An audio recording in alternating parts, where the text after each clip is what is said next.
Welcome, to the Cursed Hour, where every whisper in the dark, every creak in the floor, might be something watching threes. If you found this channel, you're already part of the curse. The call in the storm. A teenage babysitter settled into a familiar routine, caring for two girls in a neighbor's cozy home, the night alive with the roar of a thunderstorm. The girls were tucked in, the TV glowing, but a phone call would shatter the calm. The caller's voice was calm at first, a man asking to chat, but his tone grew sharp, his words a warning not to hang up. Each ring brought rising dread, the storm outside a mirror to the fear building within. He knew her shirt was pink, his voice on the phone syncing with the thunder she heard in the house. He was close, watching. Panic surged, the realization dawning that safety was an illusion. The girls her only priority. She hid them in the pantry, barricading the door, the alarm blaring as an intruder's muddy footprints marked his path through the house. The police arrived, but the man was gone, leaving a trail of fear and unanswered questions. Years later, the truth emerged. The girl's father was a drug runner. The calls a vendetta tied to his crimes. The night's terror, a narrow escape, left scars, teaching her the fragility of safety in the shadows people hide. I was babysitting for my neighbor across the street, Alice. The house was familiar, a second home, its warmth a comfort. I babysat for her often, almost every weekend. So we were very comfortable with one another and had a good routine. Our bond was strong, the routine a rhythm, trust a steady thread. Rarely. Alice would have a friend sleepover, and on this particular night, that was the case. The sleepover was a rarity, the night special, a new guest in our circle. Jennifer was a first-time sleepover date, so she was a bit nervous. But I did my best to make her happy. Her nerves were clear, my efforts gentle, a smile my tool to ease her. I bathed both girls and got them into bed to watch some Nickelodeon, as was our usual routine. The bath was warm, their giggles bright, the TV a glowing distraction. Once the girls were happy, I went into the kitchen to grab some snacks. Their laughter echoed. The kitchen dim, snacks a small reward. It was pouring rain outside, and next to the kitchen was a breakfast nook with glass doors and a series of glass windows. The rain was relentless, the glass a barrier, the storm a wild force. As I was preparing to walk back into the room, the phone rang. Alice's parents called often, so I always answered the phone. The ring was sharp, the habit ingrained, the call a routine interruption. I picked up the phone and asked who it was. "Hi, how are you?" A male voice asked. "Hi, I'm doing well," I replied. The voice was unfamiliar, my reply polite, a conversation beginning. "Are you calling for Jason, Alice's father? He isn't home, but I can take a message, maybe." He says to me, "Maybe I'm calling to talk to you." His response was vague, my assumption wrong, a hint of something off. I figured it was a family member or a friend who was bored and wanted to chat. I politely, but quickly said I had to go. The thought was innocent, my exit swift, the girls my priority. The girls were calling for me to bring their snacks, so I hung up the phone. Their voices were urgent. The call ended. Snacks my next task. I brought Alice and Jennifer their snacks and was about to settle into the recliner chair in Alice's room when I heard the phone ring again. The snacks were a hit, the chair inviting, the ring a jarring pull. I hustled back into the kitchen to answer it without really thinking anything was peculiar. "You know, it's rude to hang up on people, don't you?" He started off, but he wasn't angry or aggressive. The kitchen was dark, his tone sharp, a reprimand that stung. It was a little hard to hear him over the thunder and rain, and both girls were calling for me to come back because they were scared of the thunder. The storm roared, their fear real, his voice a distant threat. I heard him say something, but I hung up before I could hear what he said. The phone rang again. "Don't hang up on me," he said with anger in his voice. His anger was new, my action bold. The call a growing menace. I was getting nervous at this point. I went back in the room with the girls, and the phone rang again. My nerves tightened. The girls' room a refuge. The ring a persistent foe. At that point, Alice was asking me to not leave her again, so I didn't answer. But the phone rang again and again. Her plea was soft, the calls relentless, fear a creeping shadow. Finally, some time had passed without a call, and it rang again this time. I thought that perhaps it was Alice's parents, so I peeled myself away from the girls to go and answer the phone. The pause was brief, the hope fragile. The kitchen my destination. "Don't you hang up on me," he screamed. "Leave me alone if you call again. I will call the cops, you psycho," I screamed back. I hung up the phone and turned around to see Alice and Jennifer were now standing behind me. His scream was fierce, my reply fierce. The girls' fear, a mirror to mine. They looked terrified, so I offered to get some ice cream. From the freezer, I went to the freezer, and the phone rang again. Their eyes were wide. The offer a distraction, the ring a chilling return. Alice answered it. I don't know what he was saying, but I heard screaming, and Alice looked absolutely terrified. I grabbed the phone. Her answer was brave.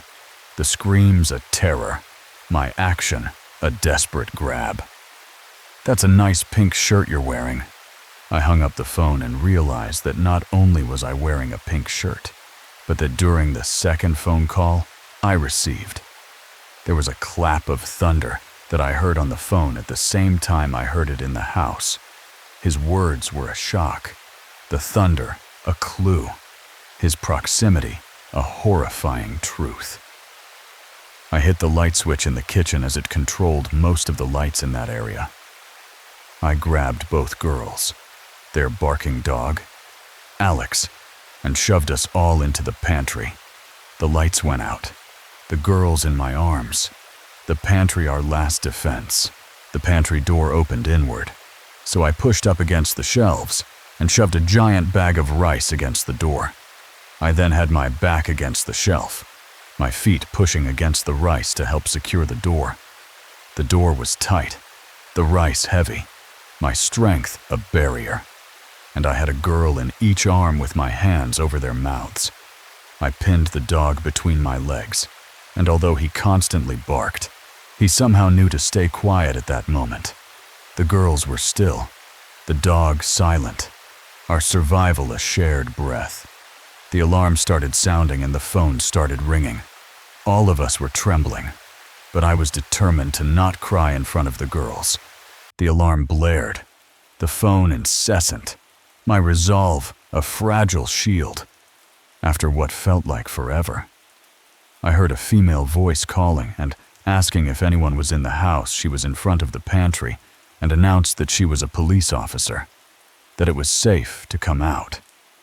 The voice was a lifeline, her words a promise, safety a distant hope. She slid her badge under the door. I moved 1 foot from the bag of rice and held her badge towards me.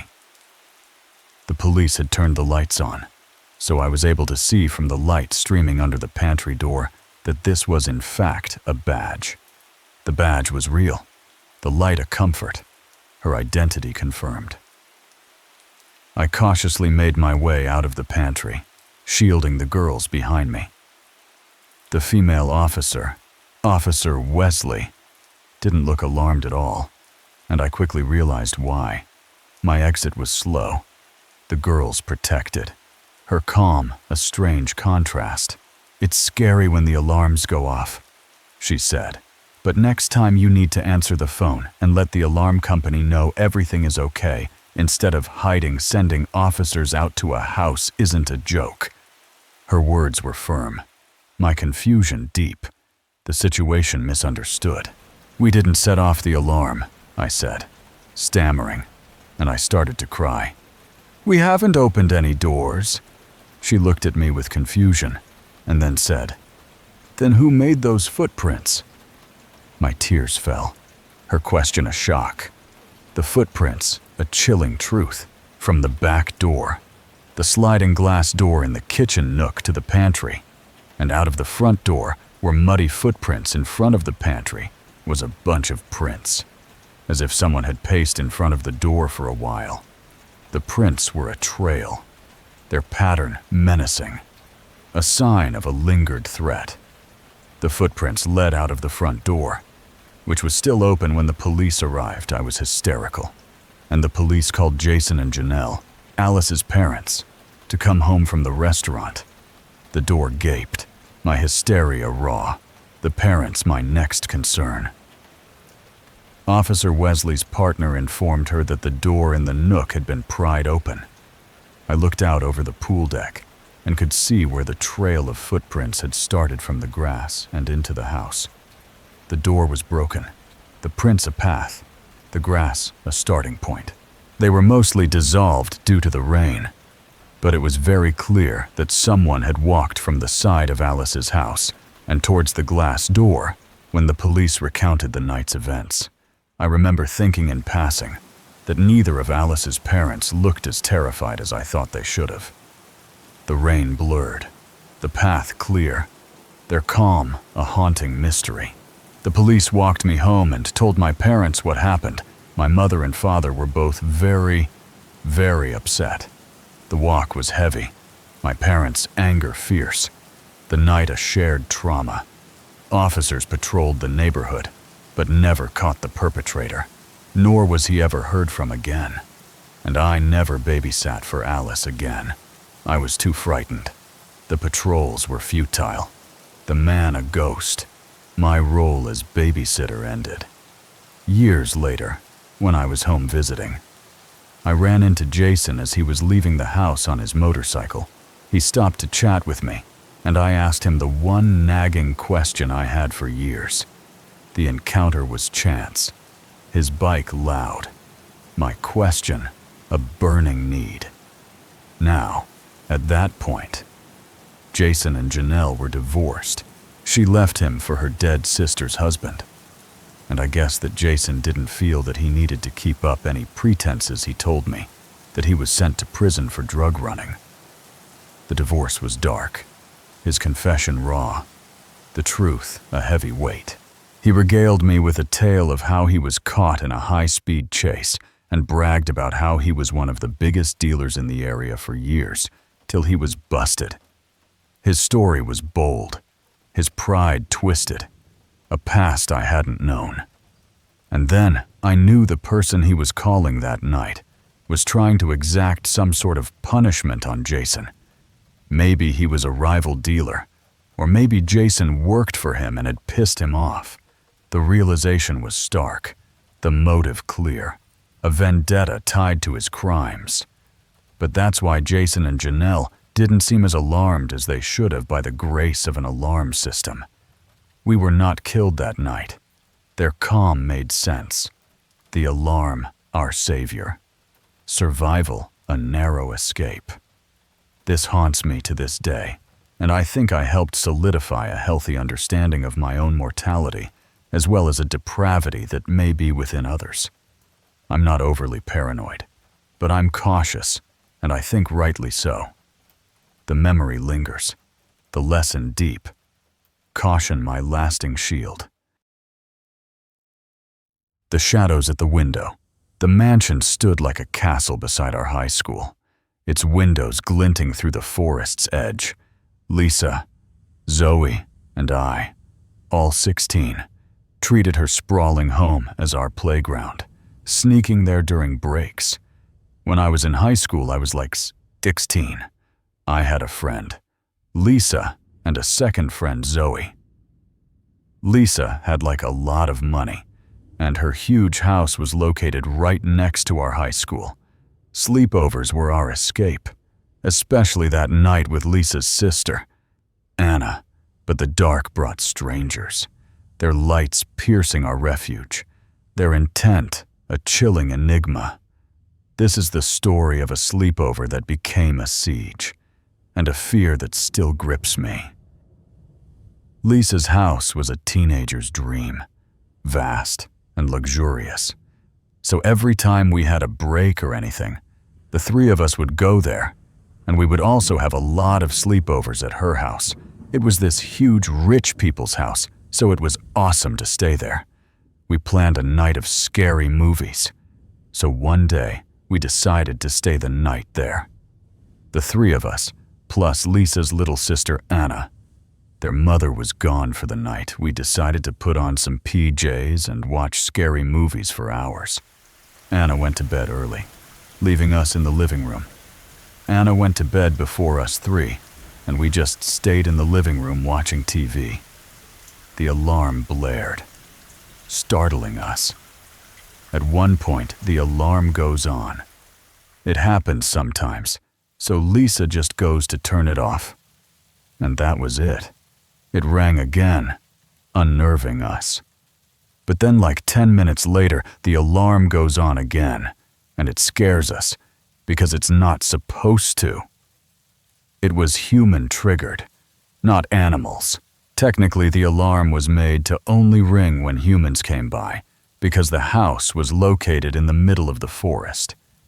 So we all knew that sometimes animals would come by the house. It's happened before.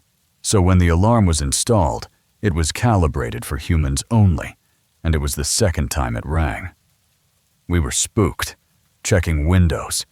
We started to get a little bit scared, so we went upstairs, opened the windows to look at the garden. All around the house saw nothing. We even went on the balcony in the middle of the night, still. Nothing. I stood alone on the balcony, vulnerable. I was alone on the balcony at some point, and the alarm went on again, and the automatic lights around the swimming pool turned on. That meant something was around the pool, and I was just above it. I dropped, terrified. I got so scared I got on my knees and stayed there until my friend deactivated the alarm and the lights, and I ran inside the house. We huddled, minds racing. At this point, we were really scared and started thinking about what it could be if it has to be any human. All our lights were on, so they knew where we were. We killed the lights, hiding in the kitchen. We turned all the lights off, and all four of us went hiding downstairs in the kitchen without our phones. I don't even know why.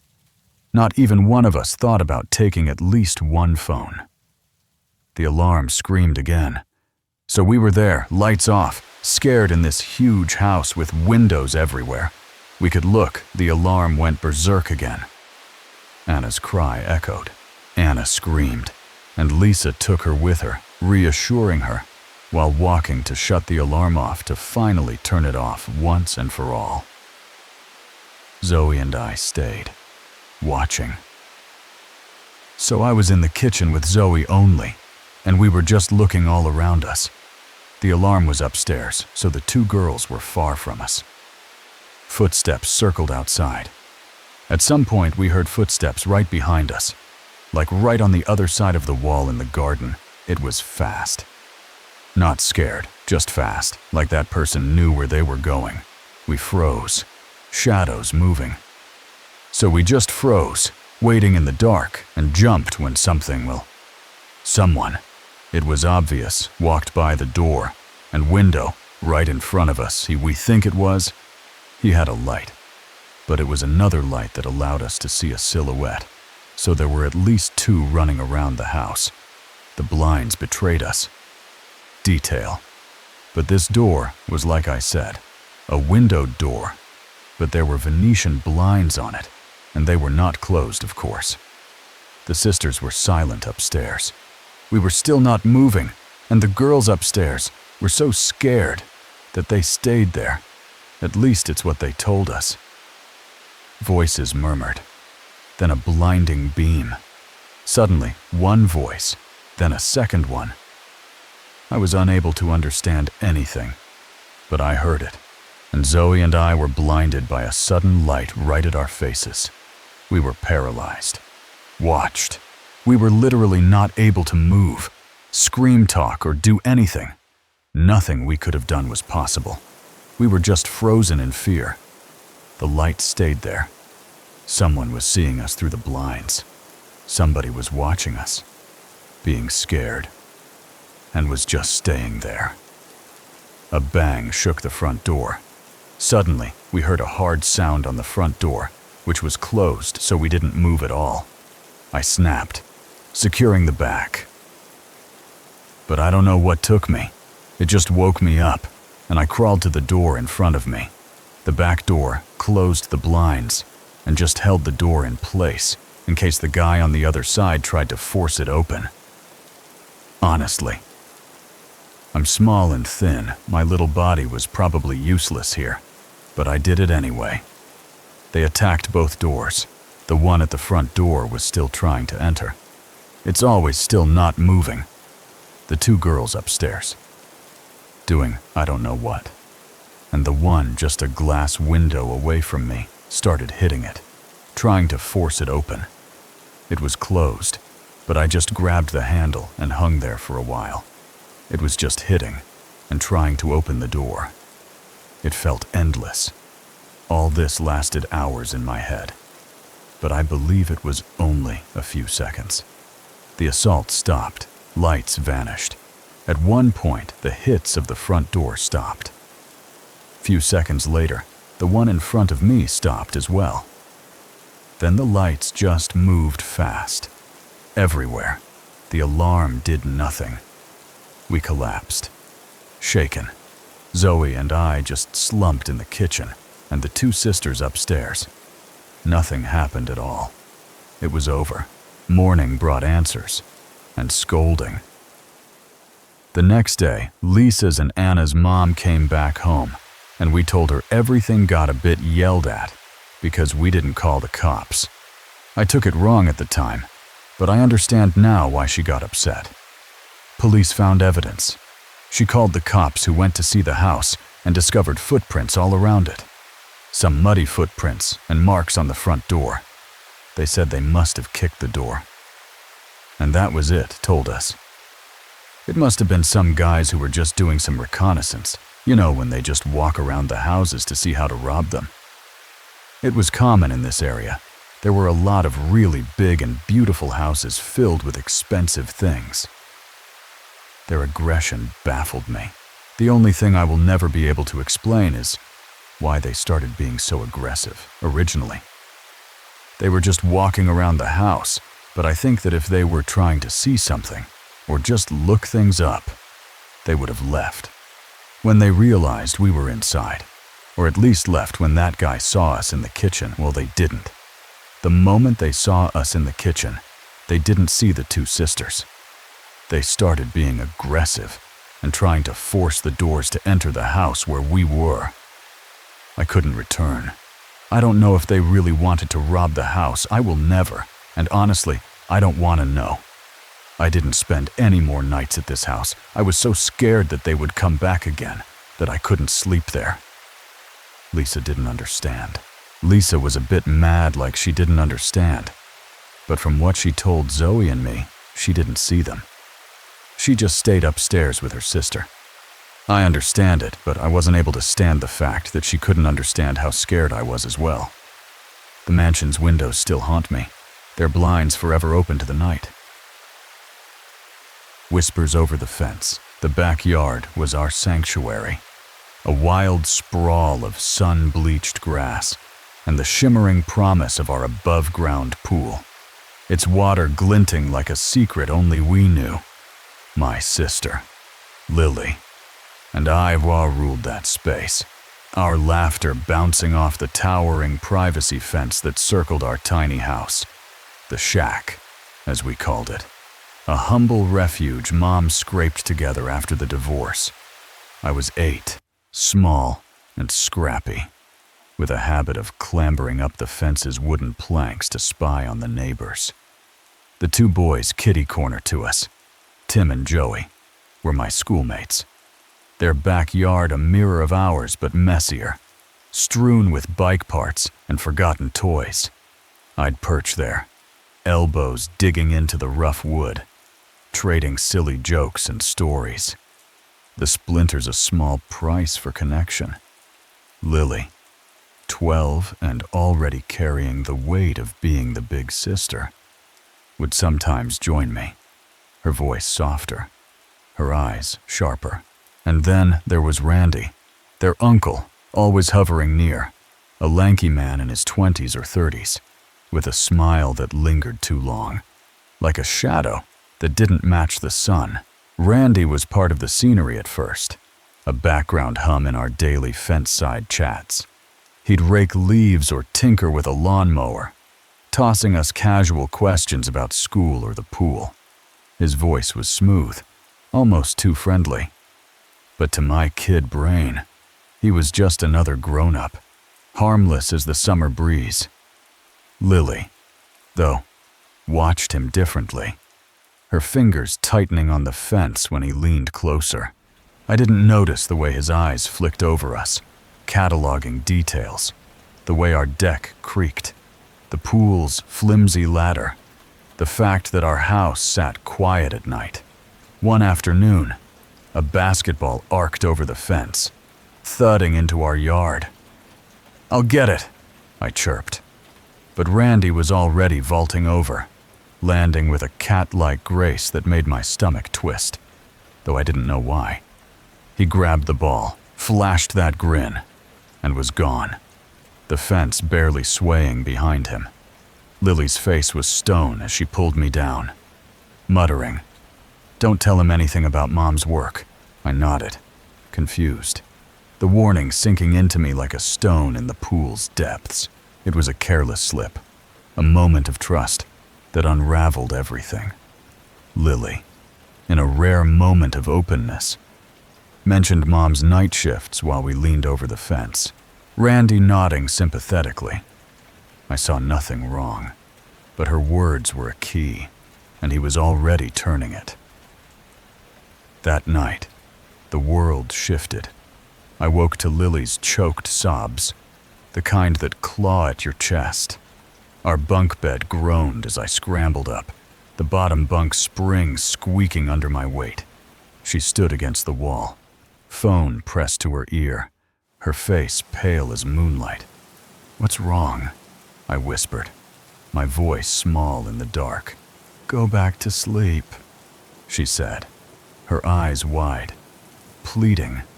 I obeyed, sinking into dreams, oblivious to the terror unfolding. Lily later told me the truth. Randy had come. He'd scaled the fence, silent as a predator, and started pounding on our bedroom window, his voice low and insistent. "Let me in, Lily. Come on. It's just me." The glass rattled, each thud a heartbeat in the quiet house. She refused, curling into herself. But Randy didn't stop.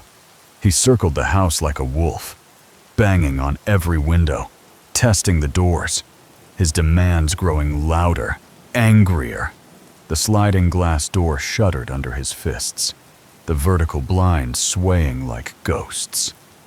Lily, trembling, dialed 911, her voice barely steady as she whispered our address. I slept through it all, cocooned in the heavy slumber of childhood, the chaos muffled by innocence.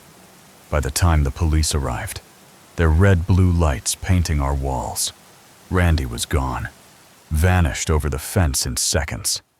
The cops knocked on his door, but he denied everything, his voice calm, his story airtight. They left, their radios crackling, and we were alone again. The house no longer a home but a cage. Mom couldn't change her shifts, so we started staying at Dad's at night. The shack abandoned to its shadows. The backyard, once our kingdom, felt tainted. The pool's sparkle dulled by fear. Years passed, a fragile peace settling over us. I stopped climbing the fence, the boys next door fading into memory. Lily grew taller, tougher, her laughter rarer but fiercer. We thought Randy was gone, a bad dream buried in the past. Then, one night, it happened again. Lily, now 15, hosted a sleepover. Her friends sprawled across the living room, board games scattered like offerings. I was upstairs, lost in sleep. As always, the sliding glass door, its broken blind leaving a gap like a missing tooth, betrayed us. One of Lily's friends, Sarah, froze mid-laugh, her eyes locked on the glass. "There's a guy out there," she whispered, her voice a blade. They turned, and there was Randy, his face pressed to the glass, eyes gleaming in the moonlight, watching them with a hunger that turned their blood to ice. Screams erupted, phones were grabbed, and 911 was called again. The girls huddled together, hearts pounding, as Randy lingered, unafraid, until the sirens wailed. He fled, leaping the fence, and when the cops questioned him, he stood in the same clothes they'd described, denying it all with that same smooth voice. The police shrugged, powerless, and we knew we couldn't stay. That was the end. Mom found a new place, far from the shack, and we got a restraining order. Randy didn't show up to court, and the judge's gavel fell like a door slamming shut. We never saw him again, but his shadow lingered in the way Lily checked locks twice, the way I flinched at footsteps in the dark. Years later, I looked him up online, my curiosity outweighing my fear. He was in prison, a string of charges: burglary, assault, stalking, painting a picture of the man we'd barely escaped. The shack was gone, the fence probably rotted away, but the memory of that backyard, of the pool's false promise and the fence's betrayal, stayed with me. Some boundaries, I learned, are too thin to keep the monsters out. The curse of silence. Our 3-bedroom house was a fragile haven, shared with my ex-boyfriend Gavin, our Chow Chow, and my cat, Sterling. I was almost killed by my ex-boyfriend. I'll be changing the names to protect myself now. I'll start with a quick backstory at the time of the attack. I was 19. Almost 20, my ex Gavin was 27, and we had a big Chow Chow. And a cat. The dog was his, and the cat was mine. We lived in a 3-bedroom house. A friend, Lacey, had soured our trust months before, a few months before we had allowed a friend to stay with us. Lacey, and it didn't end well, as she was just sort of taking advantage of us. Gavin's return from a work trip brought a stranger into our home. What's wrong with him? Gavin was a shadow of himself, his mind adrift, unable to hold a thought. The week leading up to the attack, Gavin had just gotten back from his work trip, and the week that he was back, he was completely out of it, unable to complete a thought. I'd ask or tell him something, and less than a minutes later, he'd completely forget or just not have heard me. My pleas for help with chores went unheard. And one day, I was very frustrated with all of this, and I'd asked for help with chores, or for him to take the garbage out only to be ignored. His mother's worry at dinner mirrored my own. We had gone out for dinner with his mom, and she was obviously very worried about him, as there was clearly something wrong. Is he breaking apart? A quiet evening with takeout turned surreal when Gavin claimed Lacey cursed his family. The day of the attack, we had just gotten back from grabbing some takeout, and we, sitting on the couch in the living room, I had been painting my nails while he was playing Mario Kart, and he looked over at me and said, "Lacey put a curse on my family." My own struggles with BPD left me ill-equipped to respond. I was dealing with my own really poor mental health at the time, so I wasn't really in a space where I could be focusing on his. "I have BPD," his muttering in the bathroom chilled me. He walked into the bathroom muttering to himself, and it just felt so off now. I don't know how to describe it. I just didn't feel safe. Why don't I feel safe? His rage erupted, mistaking me for Lacey, commanding our dog to attack as I fled. He came out of the bathroom naked and started yelling at Ollie the dog to discipline me and attack me. He started calling me Lacey and saying that I needed to pay for what I did. He smashed my head against mirrored doors, his threats lethal. He kicked on the door, smashed my head into our mirrored closet doors, and threw my phone to the ground. He was screaming that he was going to kill me. I fought for air, his grip tightening. He got a hold of me and wrapped his arms around my throat again, saying that he was going to kill me. Will I survive this? Escaping to the neighbors, I heard Olie's screams, a sound of loss that broke me. I ran from house to house. I got into maybe 2 to 3 houses before I heard Olie screaming, and it's a sound I can never get out of my head. I knew in that moment that he killed my dog. Police swarmed, arresting a bloodied Gavin. But Olie was gone. Sterling trembling, but alive. The police finally showed up after what seemed like hours. 5 or 6 cars. Firearms out and ready. They used a megaphone to tell him to come out with his hands up. And he walked out naked, covered in blood. I asked if Olie was still alive, and they told me that he was dead in the bathtub and Sterling was in the bedroom on the bed, just crying. How did love turn to this? Our home was a shared space, a 3-bedroom sanctuary, where I, at 19, built a life with Gavin, 27, and our pets. At the time of the attack, I was 19, almost 20. My ex Gavin was 27, and we had a big chow chow and a cat. The dog was his, and the cat was mine. We lived in a 3-bedroom house. Olie, the chow chow, was Gavin's loyal companion, while Sterling, my cat, was my comfort. The dog was his and the cat was mine. Lacey's stay had strained us, her departure a relief, a few months before we had allowed a friend to stay with us. Lacey, and it didn't end well, as she was just sort of taking advantage of us. But Gavin's return from his trip changed everything. His absence had been long, a work trip that stretched weeks, leaving me to manage alone. Gavin had just gotten back from his work trip, which I believe was about 3 to 4 weeks away from home. When he returned, he was unrecognizable, his thoughts fragmented, his presence distant. He was completely out of it, unable to complete a thought I'd ask or tell him something, and less than 5 minutes later, he completely forget, or just not have heard me, just off in some other world almost. My frustration grew as he ignored my requests for help. I was very frustrated with all of this, and I'd asked for help with chores, or for him to take the garbage out, only to be ignored. He even suggested I slap him to snap him out of it, a plea I couldn't fulfill.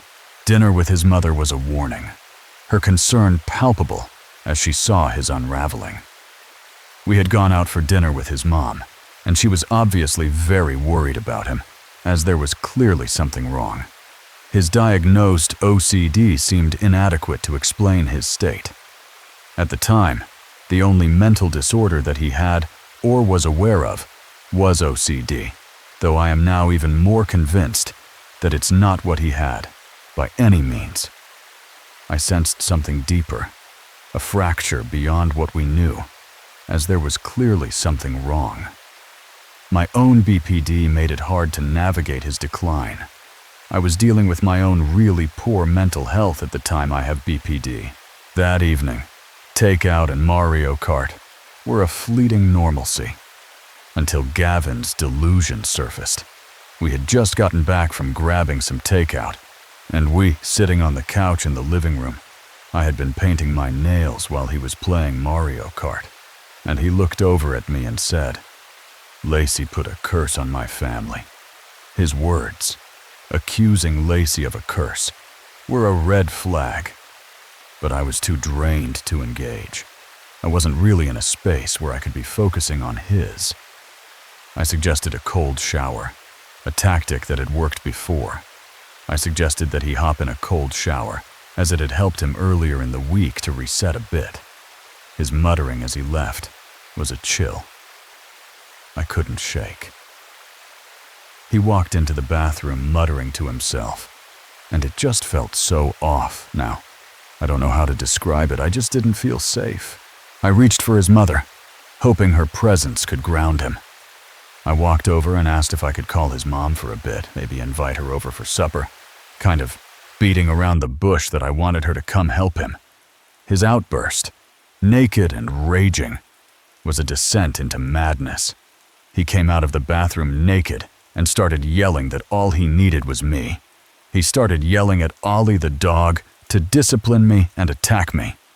He called me Lacey, his accusations wild. He started calling me Lacey and saying that I needed to pay for what I did. I fled to the bedroom, phone in hand, his mother listening. I immediately ran into the bedroom with my phone, and his mom was still in the line. His violence was swift, smashing my head against the mirrored closet, shattering my world. He kicked on the door, smashed my head into our mirrored closet doors, and threw my phone to the ground. He was screaming that he was going to kill me. In the kitchen, his grip on my throat was a vice, Sterling's fear mirroring my own. He got a hold of me and wrapped his arms around my throat again, saying that he was going to kill me. I remember looking over to the table and seeing my cat Sterling all puffed up, and I had never seen him so scared. I clawed for breath, black spots clouding my vision. I was fighting to not go unconscious and I couldn't breathe. I clawed at him, just trying to get his arms off my throat. I remember starting to see black specks in my vision and thinking, am I going to die? His taunts, referencing my past assault, were a cruel twist, his eyes lifeless. Then he started asking me if I knew what it was like to have unspeakable things done to me. And this is the part where I'm not sure if he was actually out of his mind. I have been assaulted inappropriately before, and I was very open about how that had been affecting me, and open about telling him. He threw me to the ground and put his foot over my head, as if to stomp on it. And this was the only time that I had seen his eyes throughout this attack, and they were almost lifeless. His pupils were so dilated, you could barely see the iris. He demanded I confess as Lacey. He was yelling over and over again. Admit it, Lacey, you know what you did, admit it. My apologies, desperate, bought me time. I just started apologizing, doing and saying anything I could to make him happy. This seemed to work, as I got the opportunity to scramble to my feet. I ran, the cold biting through my thin clothes. The screen door, a barrier I regretted. Race out the door, and I just wished that I'd left the screen door open. I ran from house to house in nothing but shorts and a sweater. Oli's screams stopped me, a sound of loss that shattered me. I got into maybe 2 to 3 houses before I heard Oli screaming, and it's a sound I can never get out of my head. I dropped to the ground screaming and crying. Gap and leave him alone, as I knew in that moment that he killed my dog. Neighbors rallied, an older couple offering shelter and a phone. At this point, a bunch of the neighbors had heard me and came running to help. An older couple called the police and brought me into their home. Police descended, their megaphones commanding Gavin's surrender. The police finally showed up after what seemed like hours. 5 or 6 cars, firearms out and ready. They used a megaphone to tell him to come out with his hands up. He emerged, a bloodied specter, his arrest a hollow victory. He walked out naked, covered in blood. Olia was gone, drowned in the tub, but Sterling was alive, terrified. I asked if Olia was still alive, and they told me that he was dead in the bathtub. Gavin had killed him in the living room, and then brought him into the bathroom, filled up the tub, and put Oli's body in it. Sterling was in the bedroom on the bed, just crying.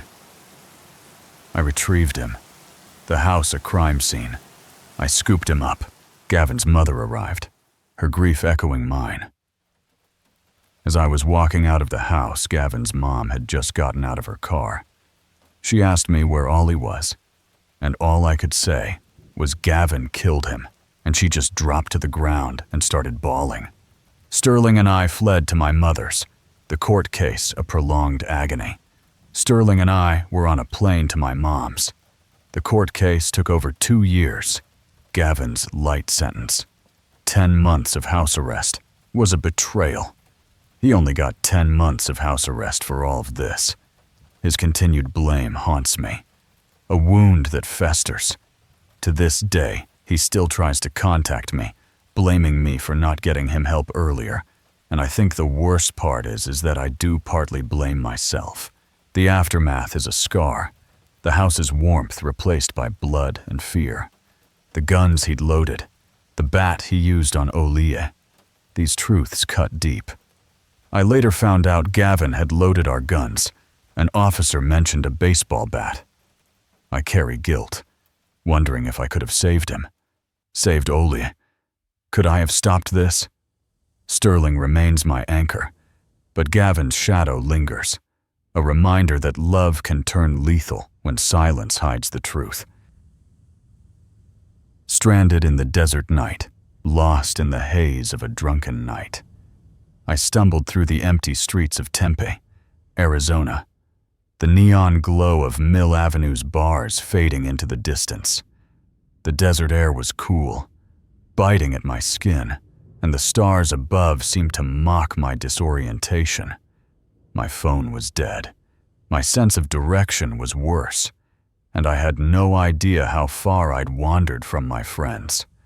All I knew was that I was trying to walk to my friend's place, but I had no idea where I was. The streets were silent, save for the occasional hum of a distant car, and a creeping sense of dread began to settle in. What kind of idiot gets himself into a situation like this? The realization hit me like a punch. I was a solid 7 or 8 miles from my friend's house, and it was 2 a.m. My confidence, fueled by too many drinks, was starting to crack. That's when a sedan screeched to a halt in front of me, its tires kicking up dust, nearly blocking my path. My heart raced, but my drunken brain refused to register the danger. I squinted into the driver's side window, catching the silhouette of a hulking figure. A large, mean-looking man stared me down, his eyes cold and unreadable. Most people would have frozen or run. Me? I waved like an idiot, grinning, and slurred. "Hey, man, what's good?" The man's face twisted, a mix of confusion and disbelief, as if I'd just asked him to solve a quantum equation. He leaned forward, his voice low and gravelly, muttering something I couldn't catch. "Huh?" I said, swaying on my feet. He tried again, clearer this time. "Where you going?" I told him I was trying to walk to my friend's place but had no idea where I was. He paused, sizing me up, then jerked his head toward the passenger seat. "Get in," he said. I didn't think twice. I stumbled to the passenger side and hopped in, the door slamming shut behind me. Dumb? Absolutely. But in that moment, it felt like the universe had sent me a lifeline. Inside the car, the air was thick with the scent of cigarette smoke and something metallic. I got a better look at the driver. He was covered in tattoos, his arm wrapped in a bandage, and a pistol was tucked into his waistband, glinting under the dashboard light. None of it fazed me. Maybe it was the alcohol, or maybe I was just that naive. I gave him vague directions to my friend's place, hoping I wasn't sending us into the desert. As we drove, the city lights gave way to darker, emptier roads. I started chatting, my drunken sociability kicking in, asking him about his night. He didn't respond at first, but slowly, he opened up. He told me he'd just gotten out of the hospital, a gunshot wound on his arm still fresh. His girlfriend had dumped him over it, fed up with his gang life and the constant danger. He was pissed, driving around looking for someone to rob. My stomach dropped as I remembered the $200 in my wallet. But instead of panicking, I just said, "Damn, man, that's rough." He glanced at me, his expression softening slightly. Then he dropped another bomb. He wanted to be a rapper, had dreams of making it big. I nodded enthusiastically, telling him to go for it, as if we were old friends catching up. The absurdity of it all didn't hit me until later. The road stretched on, the sedan's engine humming through the night. I noticed we were veering away from the city, the buildings thinning out, replaced by cacti and open desert. A flicker of unease cut through my drunken haze. "Hey, you sure this is the way?" I asked, trying to sound casual. He didn't answer, just kept driving, his eyes fixed on the road. The pistol in his waistband seemed to loom larger now, a silent threat. My mind raced, conjuring images of being dumped in a ditch, my wallet emptied, my story reduced to a footnote in a local crime report. But I kept talking, rambling about music, bars, anything to fill the silence. After what felt like an eternity, he spoke again. "You're all right, kid," he said, his voice softer than before. "Most people would have freaked out by now." I laughed nervously, not sure if that was a compliment or a warning. He told me his name, Malik, and shared more about his life, growing up in a rough part of Phoenix, joining a gang young, doing time for robbery. He'd been looking for a mark that night, someone easy to roll. I swallowed hard, realizing I'd been the perfect target, drunk, lost, and clueless. Yet here I was, still breathing, still talking. We passed a flickering gas station, its neon sign buzzing in the dark. Malik slowed the car, pulling into the lot. "Need to refuel," he muttered. Stepping out, I stayed put, my eyes darting to the gun still tucked in his waistband. The weight of my decision to get in this car hit me hard. Alone in the sedan, I noticed a duffel bag in the back seat, unzipped just enough to reveal stacks of cash and what looked like a second gun. My heart pounded. Was this a test? Was he watching me? I forced myself to stay calm, focusing on the flickering lights outside. When Malik returned, he tossed a soda can my way. "Drink up. You look like you need it. Back on the road." The conversation shifted. Malik talked about his music, how he'd recorded a few tracks but couldn't get traction. I offered half-baked advice, drawing on my limited knowledge of the industry. "You gotta get on SoundCloud, man," I said, as if I were some expert. He chuckled, the first real laugh I'd heard from him. For a moment, the tension eased, and I almost forgot about the gun, the bandages, the danger. But the desert night outside reminded me we were far from safe, far from normal. Finally, familiar streets came into view. We pulled up at my friend's place, the house glowing faintly in the dark. Relief flooded me, but I wasn't ready to let this strange night end. I asked Malik if he wanted to come in and smoke, feeling like I owed him for the ride. He hesitated, then nodded. "Yeah, I'm down." My friends were shocked when I walked in with a stranger, especially one who looked like he'd stepped out of a crime drama. Their eyes widened as Malik followed me inside, his presence filling the room with an unspoken weight. The house was quiet, save for the low hum of music from my friend's room at the end of the hall. My buddies had been back for hours, wondering where I'd gone. They greeted us cautiously, their eyes flicking between me and Malik.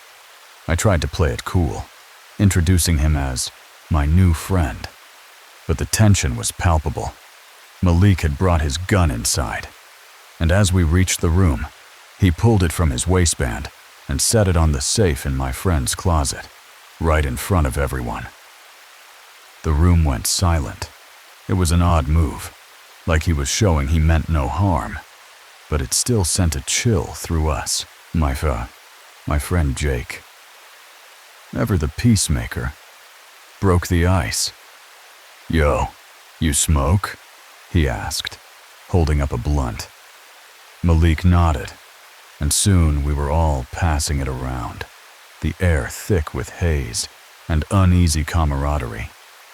I later learned my friend's safe held thousands in cash, a tempting target for someone like Malik. But he didn't make a move. Instead, he started talking music again, bonding with Jake over their shared love of hip-hop. For a while, it felt like any other night, like we weren't sitting feet away from a loaded gun. As the night wore on, Malik loosened up, even laughing at our dumb jokes. He told us about his latest track, spitting a few bars that were honestly pretty good. I couldn't shake the thought that this guy who'd planned to rob me was now chilling in my friend's living room. It was surreal, like something out of a movie. But the gun on the safe kept me grounded, a reminder of how close we'd come to disaster. Eventually, Malik stood, grabbing his gun and tucking it back into his waistband. "Gotta roll," he said, shaking our hands. He left without incident, his car disappearing into the night. We sat in stunned silence, processing what had just happened. Looking back, I realized how easily it could have gone wrong. Malik could have cleaned us out, or worse. But something, my drunken kindness, the weed, or just dumb luck had kept us safe. Days later, I couldn't stop thinking about that night. I'd been a naive suburban kid, stumbling into a predator's path, yet I'd walked away unscathed. Malik wasn't just a criminal. He was a guy with dreams, pain, and a story I'd never fully know. I like to think our brief connection, however reckless, changed the course of that night. The desert had tested me, and I'd survived, not through strength or cunning, but through a strange, human moment in the dark. I never saw Malik again, but I heard a rumor months later about a local rapper gaining traction in Phoenix. No idea if it was him, but I like to imagine him out there, spitting bars, leaving the gang life behind. As for me, I swore off wandering drunk in strange cities. The desert night had given me a story and a second chance. The man in the dark stall. I worked at a gas station. It was a small outpost in a quiet town, 2 hours from my roots, a temporary stop while I built a new life. It was a pretty small town, about 2 hours north of where I was from. The station sat like a beacon off the freeway, its lights a welcome for travelers. I was living there temporarily while I worked on flipping the house I owned. By day, I hammered nails. By night, I manned the counter. The gas station was right off of a major freeway, and we would get lots of people passing through town. But on this night, why did one visitor feel so wrong? I worked on the house during the day, and I would work at the gas station on nights to help pay for it. The night shifts were my refuge, a chance to earn while the world slept. I didn't mind these shifts because they would not be very busy, and I always found things to do. Mopping, stocking, chatting with the occasional trucker. It passed the time. Most of the time, I would be the only one working for a majority of the shift. The station was mine, a solitary kingdom of fluorescent lights and humming coolers. Why did the quiet feel so heavy tonight? There was a decent amount of people coming through for the first few hours, and at about 1 o'clock, things really started to quiet down. The rush faded, leaving only the hum of the station. I mopped the floors and then went back behind the counter. The night was still, the lot empty, until a shadow moved. Then I noticed a car pulling into the station. It was a black sedan, unremarkable at first. It was a regular black car, and looked pretty normal except for when it got closer, I noticed that it had no license plates. What kind of driver hides their identity like that? The car drove very slowly around the front, and then went to the side of the building where I could no longer see it. Its pace was deliberate, almost cautious, vanishing into the dark. About 5 minutes passed, and then a man came inside, who I assume was the driver of the car. He stepped through the door, his presence sharp against the quiet. He was a very tall man, about 6.5 feet tall, and pretty thin. His black sweater and gray pants hung loosely, his face stern. Why did he look at me like he knew something I didn't? He had a very serious look on his face, his eyes locked on mine, unblinking, from across the store. He walked in the front door and looked directly at me. The counter was far, about 40 feet away, but his gaze bridged the distance, heavy and cold. He didn't say anything and just looked at me. The silence stretched, oppressive, his stillness unnatural. Eventually, I couldn't take the awkwardness, and I said hello to him, and waved. My voice felt small, my wave hesitant. Why didn't he respond? Just turning away like I wasn't there. He responded by turning and walking to the other side of the store. His movements were slow, deliberate, as if measuring the space. He just stood there, no longer looking at me, but looking at the wall, or whatever items were for sale in that area. His back was to me, his head tilted, as if studying the chips or candy bars. I was pretty confused at this time, and I was getting kind of creeped out by this guy. My pulse quickened, the station's hum louder in my ears. What was he doing? Standing so still in my empty store. Eventually, he walked into the bathroom, which was at the end of the store. The door swung shut behind him, the sound sharp in the quiet. About 10 minutes passed, and he remained in there. I waited, expecting him to emerge, but the door stayed closed. Another customer finally pulled into the gas station and got some fuel and came inside to pay. Their normalcy was a relief, their chatter about the weather grounding. I was so relieved by them finally being a normal customer, I almost wanted to bring up the man in the conversation. But professionalism held my tongue. I felt it wouldn't be professional, so I didn't. Why did I feel so alone when they left? The customer left, and I once again felt pretty creeped out without knowing this guy was still in the bathroom. The station was silent again. The man's presence, a weight I couldn't shake. A long hour went by, and we didn't get any customers. The clock ticked, each minute heavier. The man didn't come out of the bathroom either. His absence was as unsettling as his stare, a mystery behind that door. I felt it had been long enough, and I decided to walk over to the bathroom. My steps were cautious, my heart a drum in my chest. What was he doing in there for so long? It was a bathroom with 2 stalls in it, so I could just walk in to wash my hands or something, and it wouldn't seem weird. I planned my excuse, a way to check without confrontation. I got to the bathroom and opened the door. The air was cold, the room dark. I saw that the lights were out, and it was pitch black in there. My breath caught, the darkness unnatural. I reached around for the light, but when I found it, I saw that it was already switched on. Why was the room so dark? If the switch was on, this freaked me out. The switch. The darkness. It didn't add up. I thought about just leaving, but I decided to turn on the flashlight on my phone to look around. The beam cut through the black, sharp and thin. I looked in the first stall, and it was empty. The tiles gleamed, the stall bare. Then I saw the second one. I could see the man's legs from the bottom of the stall, his gray pants, his boots, still, unmoving. I shined my light up to see the man's head poking out from above the stall, staring directly at me with the creepiest smile I have ever seen. His face was pale, his eyes wide, his smile a slash of teeth, unnatural and wrong. What was he waiting for? Perched like that. I dropped my phone as soon as I saw him. The clatter echoed, my hands shaking as I scrambled. I picked it up as quick as I could and then ran for the bathroom door. My feet slipped, my breath ragged. The door a lifeline.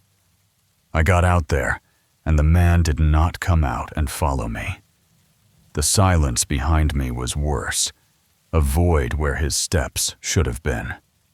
I went back to the counter and debated what I should do for a few minutes. My mind raced. Call the cops. Lock the door. Run? I really did not want to go back in there. Why was he still there? Hidden in the dark. I felt that it was my responsibility to keep the place safe. The thought anchored me, a duty heavier than fear.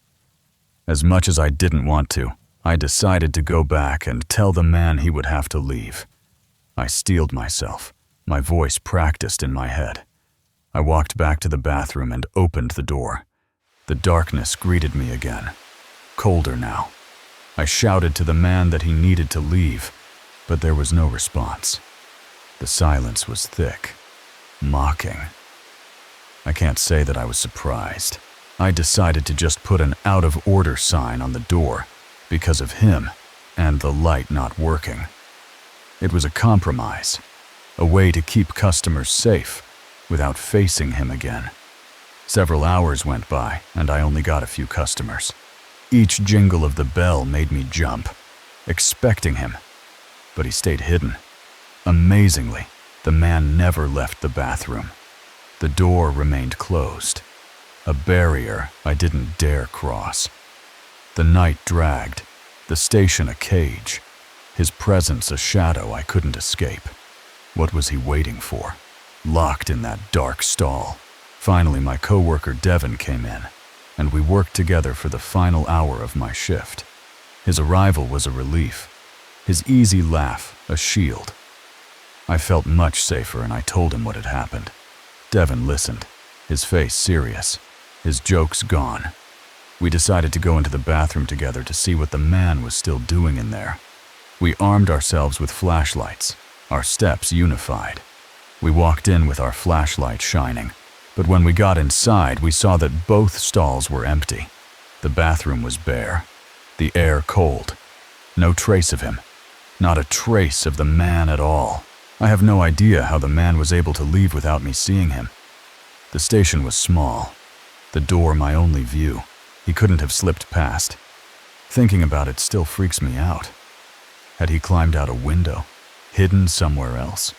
Or was he never there at all? I checked the lot, the cameras, but found nothing. No black car, no tall man. Devin shrugged it off, but I couldn't. The man in the dark stall wasn't just a night. It was a question, a fear that lingered in every shadow, a reminder that some strangers leave no trace but the chill of their smile. The gas station felt different after that night. I kept working, but the bathroom door was a wound, its darkness a threat I couldn't unsee. I shined my light up to see. That moment, that smile, replayed in my dreams. A face too wrong to be human. I told the owner, who checked the wiring. The light was already switched on, but found no fault. The cameras caught nothing. The lot empty when I'd seen the car. It had no license plates. That detail gnawed at me. A clue to nowhere. I asked around town. hoping for answers. A regular, an old trucker, mentioned drifters passing through, men who lived off the grid. Their lives a mystery. "Some folks don't want to be seen," he said, his eyes on the road. I researched the freeway, its history of transients, but found no reports of a tall man, no crimes tied to the station. I don't know how the man was able to leave. The question was a splinter, sharp and deep, a puzzle with no edges. I quit soon after. The house flipped, my life moved on, but the stall's darkness stayed, a shadow I couldn't outrun. Whispers in the lockers. The locker's metal door groaned under my touch, its hinges whining like a faint scream in the empty hallway. Senior year was supposed to be my triumph, finally stepping out of the shadows, maybe even shining like Alyssa, the queen of our school, who'd once made my freshman self feel invisible. Her confidence was a spotlight. I was just a flicker, but that day, as I reached for my books, a folded note slipped from the locker's vent, landing at my feet like a whispered secret. "Your smile in the cafeteria today stopped time." The handwriting was meticulous, each letter carved with care, a tiny heart punctuating the end. My breath caught. Someone was watching me. I should have been flattered, but the air felt heavier, like the hallway was holding its breath. I scanned the corridor, linoleum gleaming under fluorescent lights, posters for the homecoming dance curling at the edges. No one, just the faint hum of a vending machine in the distance. I tucked the note into my pocket, its edges sharp against my fingers, and told myself it was nothing. A prank, maybe, or a shy admirer, like the kind I'd imagined leaving notes for Alyssa if I'd ever dared to speak to her. But as I walked to class, the weight of unseen eyes pressed against my back, soft as a whisper, sharp as a blade. The notes kept coming, always during fourth period. I'd check my locker religiously, before and after every class, my fingers trembling as I twisted the combination lock. "Your field hockey stance is fierce, like a warrior. That braid you wore yesterday danced in the wind." Each one was a snapshot of me, captured in moments I hadn't noticed myself. They weren't romantic, not exactly, just eerily precise, like someone was stitching together a portrait of my life. I didn't tell my friends, not Zoe, who'd turn it into a gossip-fueled manhunt, nor Lisa, who'd probably laugh it off. These notes were mine, a secret that felt both delicate and dangerous, like holding a glass figurine too tightly. By winter, the notes had become my shadow. Your laughter at the pep rally was brighter than the stadium lights. I'd lie awake at night, replaying my day, trying to pinpoint who could have seen me, who could have cared this much. A freshman girl, maybe, too shy to approach. I thought of a quiet brunette I'd seen lingering near the lockers, her eyes darting away when I looked, but the notes felt older somehow, their words too deliberate, too knowing.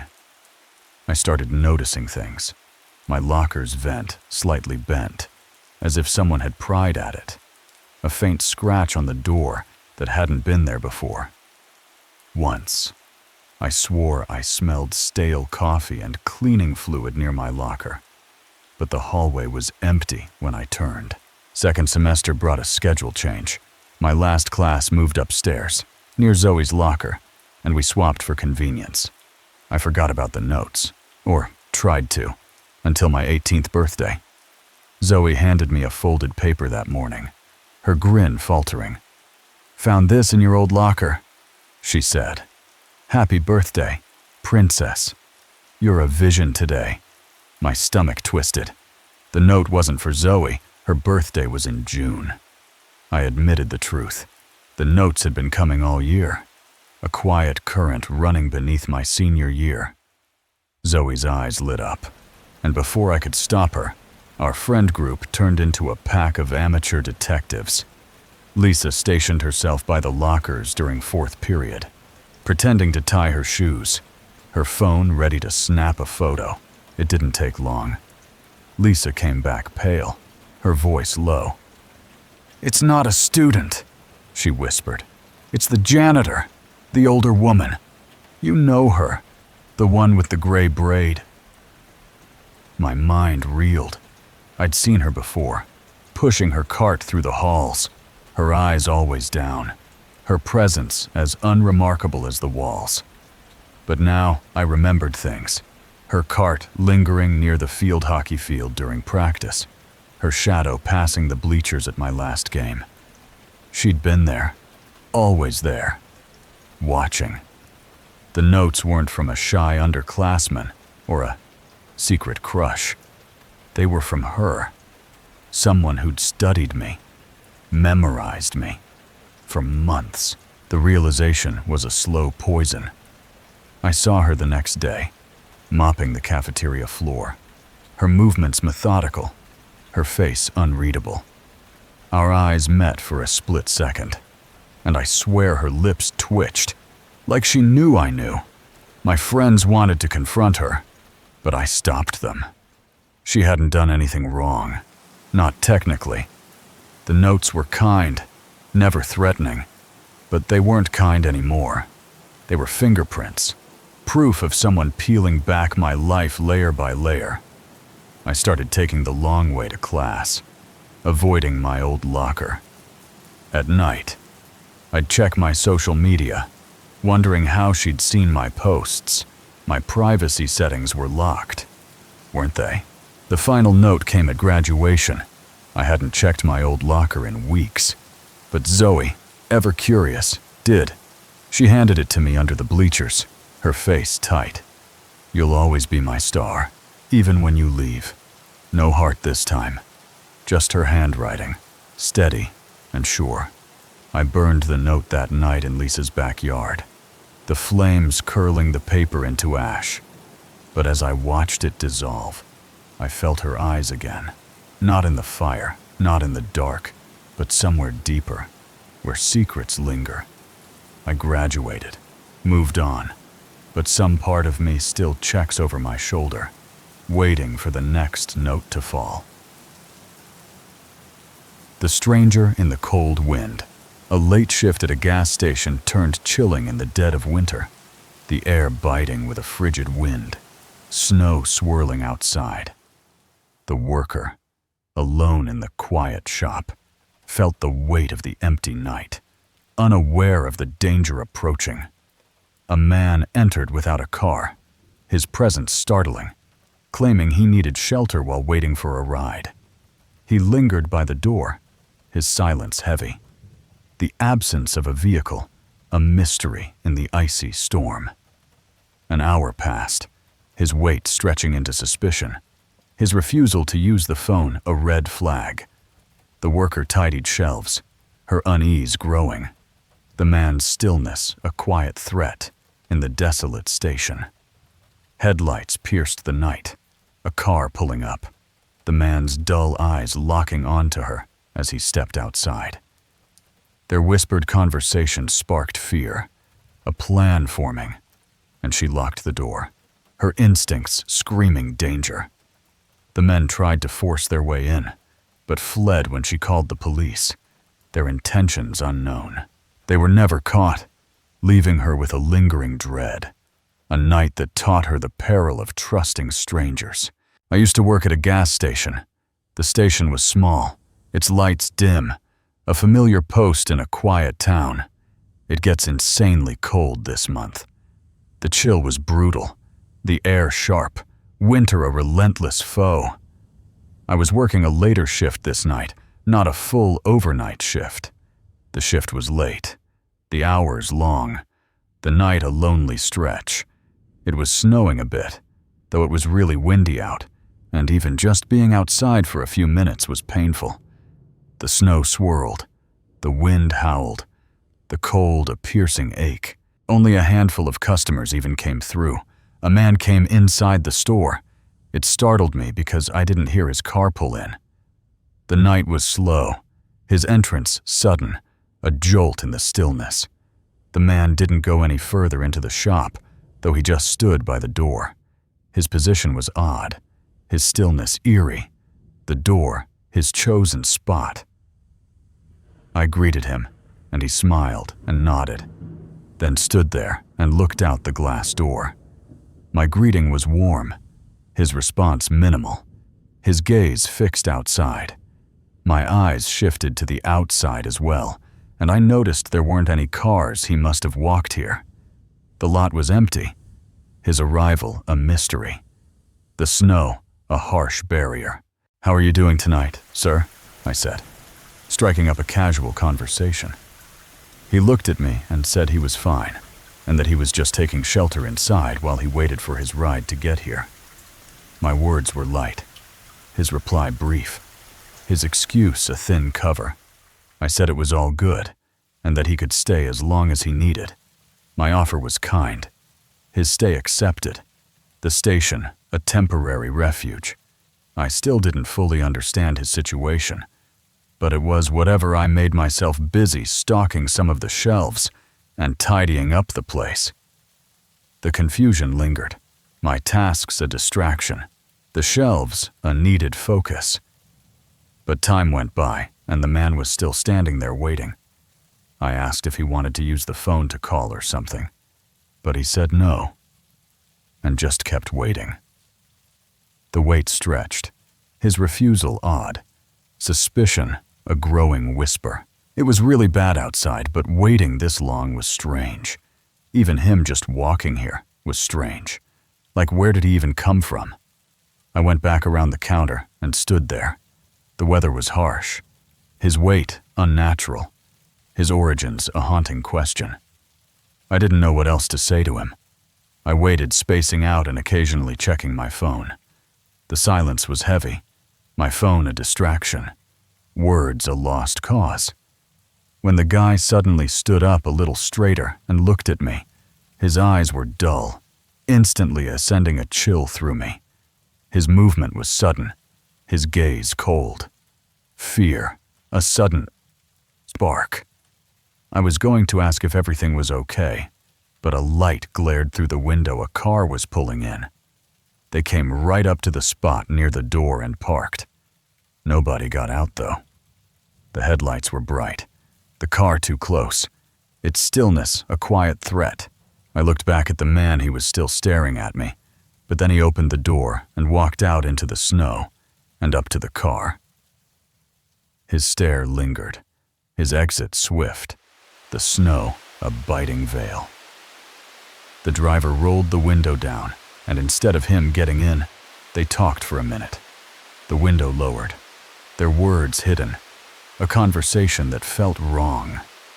Something in my gut felt wrong about this. It seemed like they were planning something, and I wasn't going to take the risk. I walked around the counter and hurried up to the door, locking it shut. My instinct screamed. Their plan, a shadow. The lock, my first defense. The man immediately whipped his eyes back at me. He rushed to the door, trying to pull it open angrily. Then the man in the car got out and did the same thing, trying to get the door back open. They were pissed off. Their anger was fierce. The door rattled. Their intent, a chilling force. I ran back to the counter and called the police, just hoping they didn't have anything to break the door with. The run was quick, the call urgent, fear a driving force. Thankfully, once they saw me on the phone, though, they got in the car and drove away. Obviously, they were planning something. What it was, I don't know. They were never found. Their retreat was swift, their plan thwarted. The mystery, a lingering dread. The wet footprints. The house was silent. Snow falling softly beyond the windows, cloaking the night in white. I'd settled in after work, expecting a quiet evening. But a sound shattered my sleep. I was at home. As far as I was aware, this was a normal night. It was the middle of winter, and it was snowing outside. Something had stirred in the dark. A trail of wet footprints led to my bedroom, proof of an intruder who'd vanished.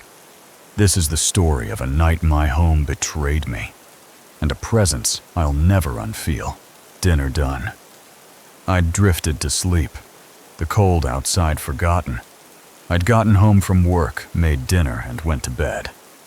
A groan woke me, like wood creaking under weight. But in the middle of the night, I woke up to a noise like the creak of a wooden floorboard, or the roof, or something. It was a loud groaning creak as well, which made me think it might be a leak in the roof. I wasn't alarmed, just restless. I wasn't too nervous, but I knew I wouldn't be able to sleep if I didn't at least do a quick check around. Keeping lights off, I shuffled to the hallway. I got up, leaving the lights off so as to not wake myself too much. I lazily walked into the hallway. The spare room, packed with workout gear, was dry, and opened the spare room. It was full of workout equipment. I looked up at the ceiling, and there was no water damage or anything. No wind howled outside. I also didn't hear any loud winds from outside. I wondered if it was even snowing still. I checked the window, snow falling lightly. I walked over to the window and pushed the curtains aside. It was snowing, but not very hard at all. I didn't know what to think about that. Maybe I was exaggerating how loud the creak was. I moved to the next room, seeking answers. Still, I figured I should check the other room while I was up. I walked over and opened the door. Looking up at the ceiling again, there was nothing to see. My foot hit a cold, wet spot. I took a few steps into the room though, and suddenly my foot was cold and wet. There was a damp spot on the carpet like it was soaked in water. I searched above, finding no leak. I looked directly up again, thinking there must be a leak I couldn't see, but there wasn't. Light revealed a chilling truth. I turned on the light, and now I could see several, maybe a dozen of these water spots, all in a line, going from the window to the door. They trailed through the house. I walked back out into the hallway. The spots continued through the hallway and up to my bedroom. They entered my room. My heart started pounding. I looked through the doorway and froze when I saw them go further into my bedroom. I fled, heart racing. I didn't stay to see anymore. I ran to the kitchen, got my keys, and drove out. Police found no one, only questions. By the time an officer came to check my home, nobody was in there. Maybe they had already been gone by the time I woke up. I really don't know. The footprints haunted me. The thought that someone could have been in my room that night while I was sleeping still just makes me so uneasy. It was unlikely I wouldn't have stepped in one of those water spots when I walked out of my bedroom, though. So maybe they snuck into my bedroom while I was in the workout room, looking out the window, but I don't know if that makes me feel any better. The creak was their entry. The creak I heard was almost definitely them opening the window and getting in. Or I guess it could have also been them leaving however it happened, and whatever was going to happen. I guess I'll never know. My home felt violated. Its silence now a lie. The lure of the lost child. I'm a 28-year-old male. I live in a small house in a regular neighborhood. The town I live in is in the suburbs, but it's right on the edge of a huge forest that stretches on for hundreds of miles. The woods hum with secrets, their shadows curling like fingers around my backyard. Every night, the forest calls, its trails snaking through ancient trees, whispering promises of solitude. I'm no stranger to its pull. I like to take walks through some of the small trails that came near my backyard, though I usually didn't have time until later in the night. Work keeps me chained to daylight, but when the moon rises, I strap on a headlamp and surrender to the dark. I didn't mind, though, putting on a headlamp and having the trails to myself. The silence is my companion, broken only by the crunch of leaves underfoot. This night, it wasn't too cold, so around 8, I threw on my coat and started walking. The air was crisp, carrying the scent of pine and damp earth. It was calm and quiet, like always. But when I got a little further in, I thought I heard something. A faint rustle, not the usual skitter of squirrels or snap of twigs. My pulse quickened. I stopped and looked out into the woods. There was someone out there. A silhouette, small and fragile, stood just beyond the trail's edge.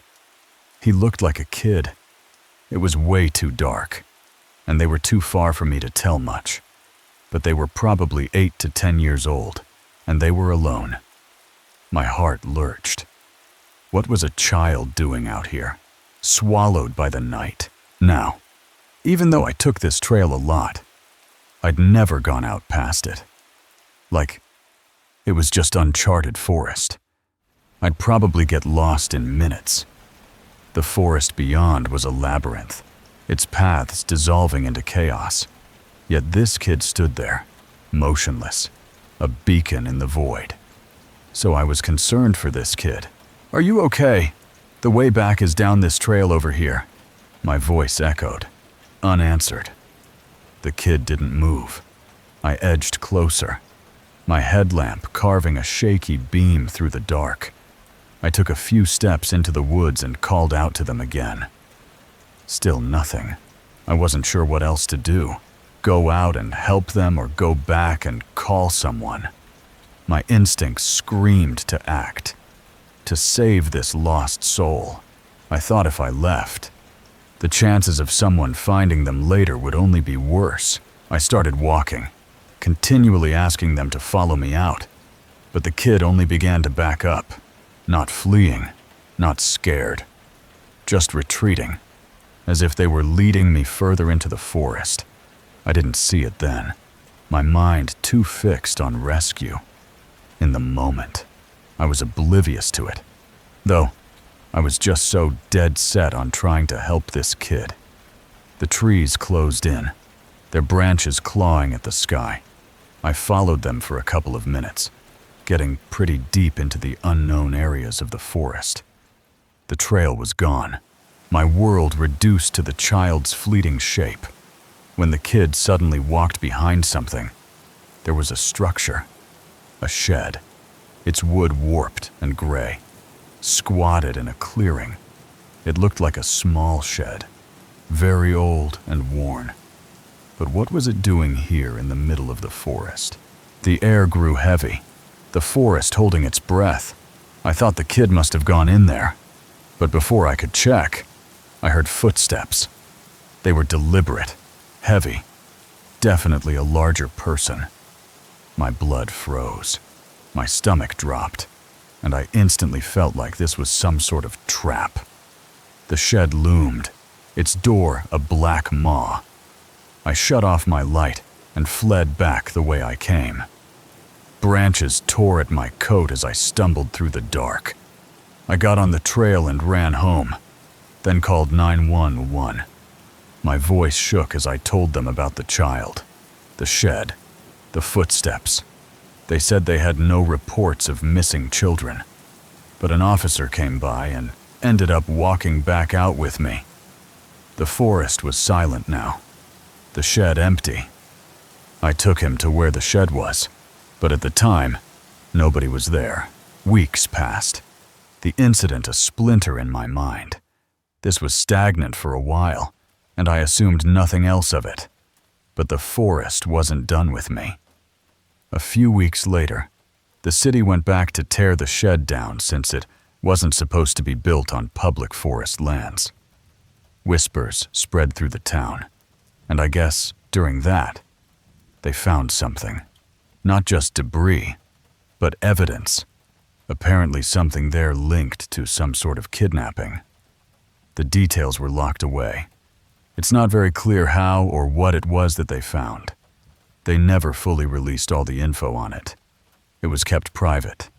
I scoured the news, but the truth stayed buried. I'm not sure why. I don't know who that kid was. I saw out there, or the person's footsteps I heard, but I can't seem to stop thinking about it. Was the child real? Or something else? Was it really a trap? The forest had shown me its heart, and it was rotten. Maybe I'm an idiot, but part of me feels like it was some kind of vision or something leading me to what was going on out there. I haven't walked the trail since. The forest watches, and I'm not ready to meet its gaze again. The shed was only the beginning.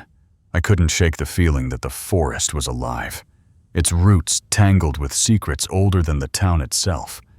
Every night, I'd stare out my window, half expecting to see that child again, their eyes glinting in the moonlight. I started digging, not into the woods, but into the town's history. Old records in the library spoke of missing children, cases stretching back decades, all tied to the forest's edge. None were solved. The librarian, a woman with eyes like storm clouds, warned me to stop. "Some truths," she said, "are better left buried," but I couldn't let it go. I bought a map, marked the shed's location, and traced the trails I'd walked. The shed wasn't random. It sat at the heart of a pattern, a spiral of old disappearances. I found stories of a cult, long disbanded, that once used the forest for rituals. They believed the woods were a gateway, a place where the veil between worlds thinned. The kidnappings, the shed, the child, it all felt connected, like pieces of a puzzle I wasn't meant to solve. One night, I woke to a sound, a tapping at my window. My heart raced as I pulled back the curtain. Nothing, just the forest, its trees swaying in the wind. But on the glass, etched in frost, was a symbol, a circle with a slash through it, the same mark I'd seen on the shed's door. I grabbed my phone, snapped a picture, and called the police again. They dismissed it as vandalism, but I knew better. The forest was reaching out, and it wanted me to listen. I started seeing the child everywhere, not just in the woods, but in my dreams, in reflections, in the corner of my eye. They never spoke, only stared, their face a mask of sorrow. I stopped sleeping, my days blurring into nights. The town noticed. Neighbors avoided me, their whispers trailing behind. "He's been in the woods too long," they said. Maybe they were right, but the forest wasn't done with me, and I wasn't done with it. I decided to go back. Not at night, not alone, but with a friend, a local hunter named Eli who knew the forest better than anyone. We went at dawn, the sky bleeding red. Eli carried a rifle, his eyes scanning the trees. We found the shed's remains, charred wood and broken glass. But something new caught my eye, a trap door, hidden beneath the debris. My hands trembled as I lifted it, revealing a staircase descending into darkness. Eli grabbed my arm. "Don't," he said. But I had to know. The air below was damp, thick with the smell of decay. My flashlight flickered, casting shadows that danced like specters. At the bottom, I found a room, its walls carved with symbols, hundreds of circles, slashes, and names, children's names. My breath caught as I recognized one. Emily, a girl who vanished when I was a kid. The room was a shrine, a record of the forest's hunger. I took pictures, my hands shaking, and climbed out. Eli was pale, his rifle aimed at the trees. "We're not alone," he whispered. We ran, the forest roaring around us, wind, branches, something else. Back at my house, I uploaded the photos to a forum, hoping someone could decode the symbols. Replies flooded in, warnings, theories, pleas to stop. One user, anonymous, sent a message. You've seen the child. It's not what you think. Leave the forest, or you'll be next. My screen flickered. The message gone, as if it had never existed. Now, I sit in my house, the forest looming outside. The child's face haunts me, their eyes begging for something I can't give. I've locked my doors, but the tapping returns every night. The forest knows my name, and it's calling me back. I don't know if I'll answer, but one thing's certain. The truth is out there, buried in the roots, and it's waiting for me to find it. The unseen intruder. Winter's chill wrapped my house in silence. My home office a solitary refuge as I worked a customer service shift. I was working from home as a customer service rep. I went up to my office, closed the door, and started working at my desk. The evening began routinely, calls flowing steadily. The first half of my shift was normal. It went by quickly, and I took my break to eat dinner, then got back to it. After dinner, the pace slowed, my screen blank. After that, it was much slower, so I was mostly just sitting at my desk, staring at the blank screen and waiting for any tickets to come through. Why does the house feel so still? A sudden noise jolted me, loud and out of place, echoing through the house. But out of nowhere, there was something behind me, a noise kind of loud from somewhere in the house. I removed my headphones, heart quickening, and checked the door.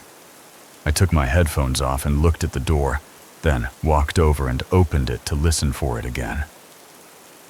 Silence greeted me. The house empty. There were no other sounds. Though I thought it was nothing, I left the door open, dismissing it, so I just left the door open and went back to work. Was it just the house settling? Hours passed, the quiet lulling me, until a softer sound stirred unease, a gut-twisting whisper. It wasn't until I was nearly done with work that I heard something again. It was softer than whatever the first sound was, but this one felt different, like it gave me a bad gut feeling, almost scaring me. I stepped into the hallway, fear spiking as I saw the far door wide open. I got up from my chair and went to the hallway again. I looked down, and instantly a spike of fear rushed through me. The door at the end of the hallway was wide open. How did that happen? A shadow flickered on the wall, a figure at the stair's base, barely visible. I looked down the other end of the hallway as I just stood there in shock when I noticed a shadow on the wall move. There was someone standing at the bottom of the steps. I could just make out their figure in the shadow. I retreated, locking the door, phone trembling in my hand as I called the police.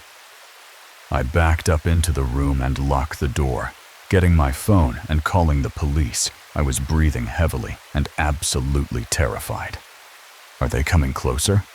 As I waited, staring at the crack beneath the door, expecting them to come up to it at any minute. The police found no one, but the open door and my open office haunted me. They'd passed right by. I never heard them come upstairs, though, or even move around downstairs. And when the cops made it and got inside, nobody else was there. Was horrifying is that I had the door to my office open, so they had to have walked right past me, probably seeing me sitting in there with my headphones on. Who were they, and why were they here? I don't know what they were doing, but it's been hard to get over it when I have so many questions and uncertainties. The house was my fortress, a quiet sanctuary where I worked from home. The winter's bite kept at bay. I was working from home as a customer service rep. My office, a small room upstairs, was my command center, its door a barrier against the world. I went up to my office, closed the door, and started working at my desk. The early shift was a blur of calls and emails, time slipping by. The first half of my shift was normal. It went by quickly. A dinner break offered a moment's peace before the night's lull. I took my break to eat dinner, then got back to it. The second half dragged. The screen's glow, my only companion, as calls dwindled. After that, it was much slower, so I was mostly just sitting at my desk, staring at the blank screen. The house's silence was a weight, its stillness almost tangible, and waiting for any tickets to come through. Then, a noise, sharp, intrusive, shattered the calm. A noise kind of loud from somewhere in the house. I froze, headphones off, straining to pinpoint it. I took my headphones off and looked at the door. The hallway was empty, the sound gone. There were no other sounds. Though I thought it was nothing, I left the door open, a small act of defiance against my unease, and returned to my desk. So I just left the door open and went back to work. The hours crept by, the absence of noise reassuring. I forgot about it quickly, as there weren't any other sounds or noises at least that I could hear through my headphones. My focus drifted, the monotony numbing, until a new sound, fainter, sinister, pricked my senses. I heard something again.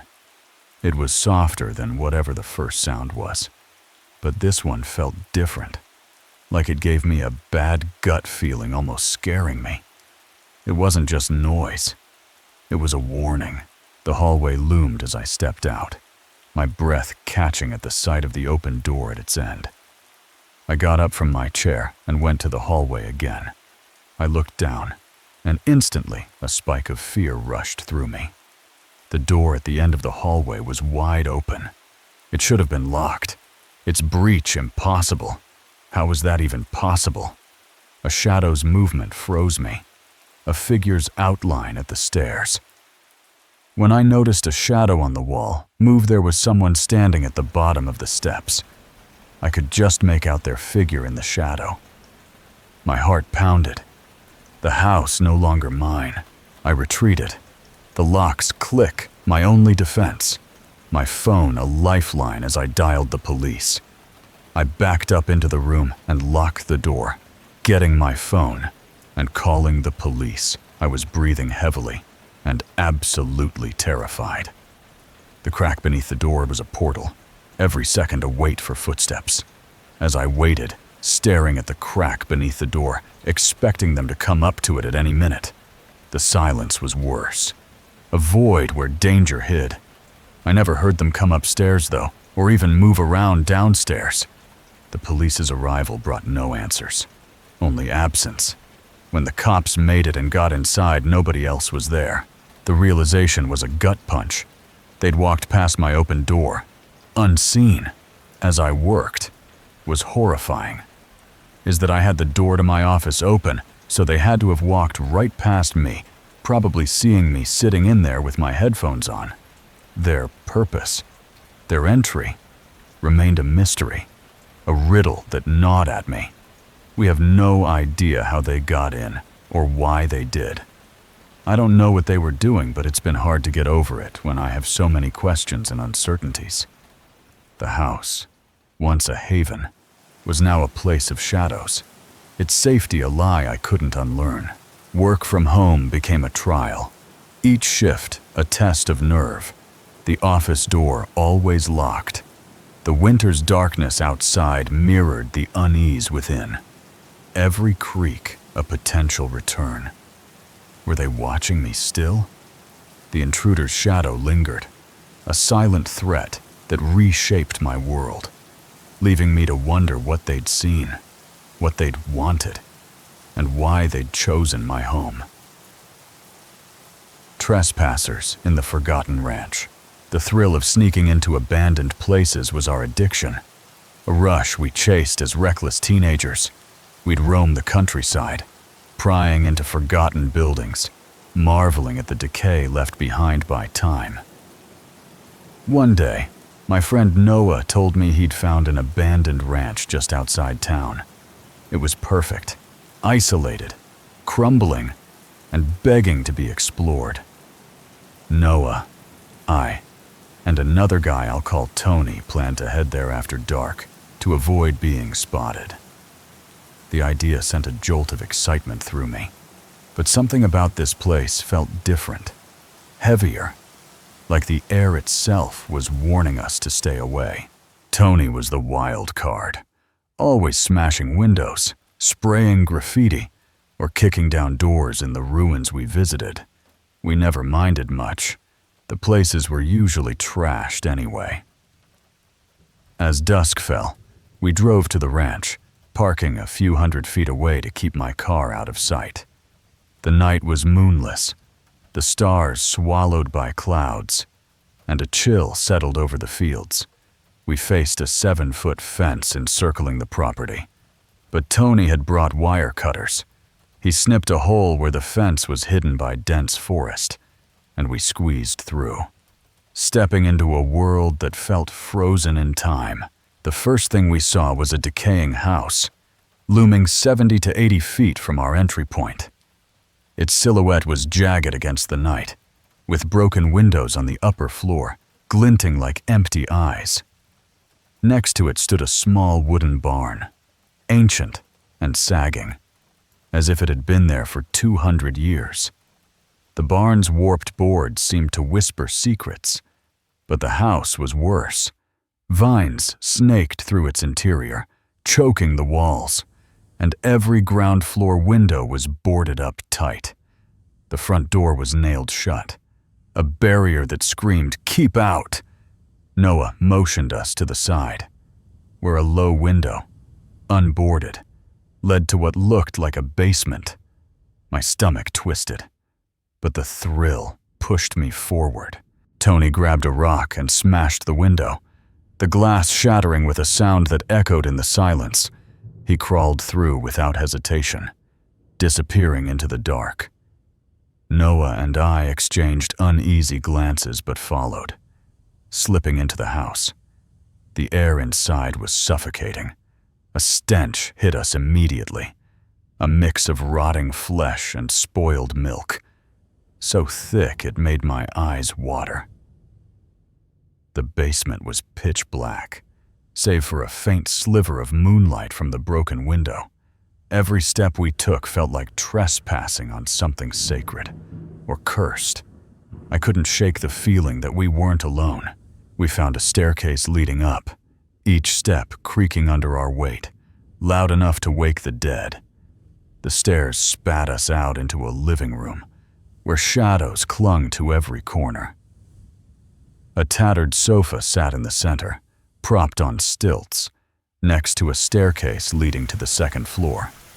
The room was a graveyard of forgotten things, moldy furniture, peeling wallpaper, and black and white photos on the walls, showing a family with blank, unsmiling faces. Their eyes seemed to follow us, accusing, as if we'd disturbed their rest. The house felt alive, like it was watching, waiting for us to make a mistake. The darkness pressed against us, heavy and oppressive. Noah whispered for us to stick together, but Tony was already wandering, his flashlight beam cutting through the gloom. I stayed near the photos, tracing the faces with my eyes. Who were these people? Why did they look so hollow? The silence was broken by a sudden crash. Noah had knocked over a glass object, the shards scattering across the floor. The sound was like a gunshot in the quiet, and we froze, hearts pounding. As the last shard settled, my breath caught in my throat. Then, from above, footsteps thudded, slow and deliberate, right over our heads. The hair on my neck stood up. This wasn't an empty house. Panic surged through me. I grabbed Noah and Tony, shoving them toward the sofa. We scrambled to hide, but the sofa could only fit two. Noah and I squeezed under it, our bodies pressed against the dusty floor, while Tony darted to a tall cupboard by the second-floor staircase. He wedged himself inside, the door creaking shut. The footsteps reached the top of the stairs, each one heavier, closer. My heart hammered so loud I was sure it would give us away. Noah's breathing was ragged, and I clamped my hand over his mouth, praying he'd stay quiet. The air grew colder, the darkness thicker, as the footsteps descended, creaking the wooden stairs with agonizing slowness. They stopped at the bottom, just feet from the sofa. The silence was unbearable, a void that swallowed every sound except the pounding in my chest.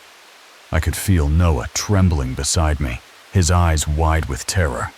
Then, a scream shattered the quiet. Noah's scream, as he was yanked from under the sofa. I scrambled out, my mind blank with fear, and saw him, a man, bearded and wild-eyed, dragging Noah toward the stairs. Tony burst from the cupboard, his face pale. As Noah's cries echoed, I grabbed a shard of glass from the floor, its edge biting into my palm.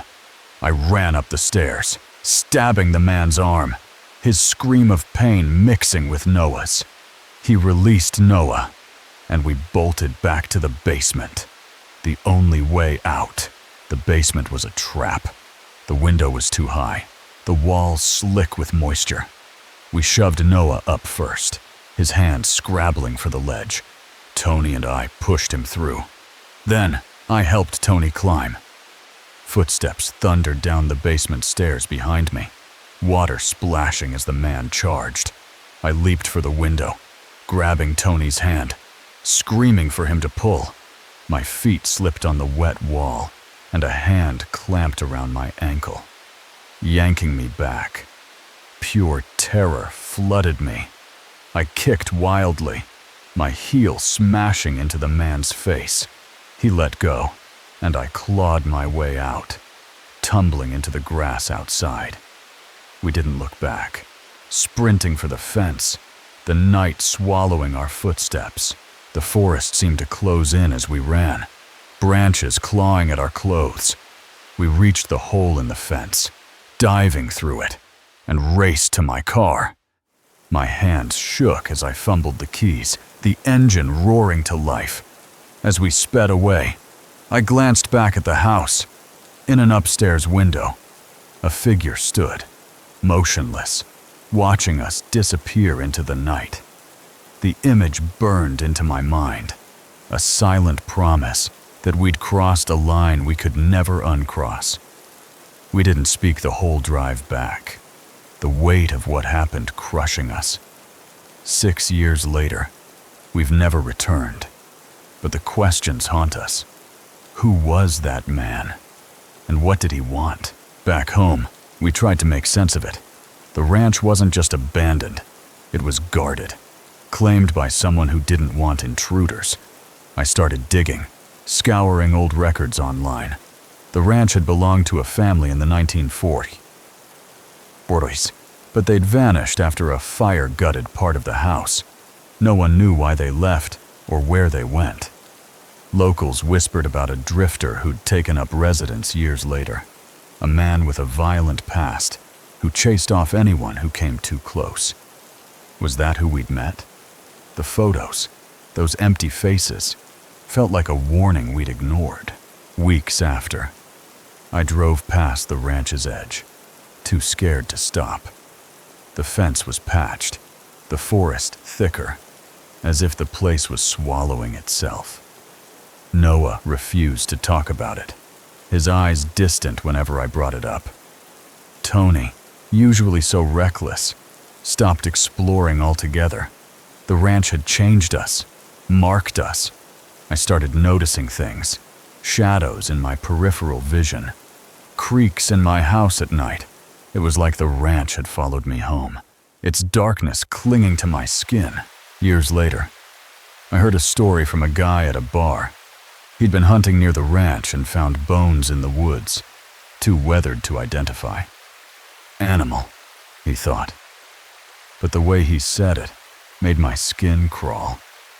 I couldn't shake the thought of that basement, the stench, the man's grip on my ankle. Had others trespassed before us? Had they made it out? The ranch was more than a ruin. It was a trap, a place where the past refused to die. I've tried to move on, but every creak, every shadow pulls me back to that night. Some places aren't meant to be explored, and some doors, once opened, can never be closed. The Factory Phantom. Imagine a place where the air itself feels alive, heavy with secrets that cling to your skin.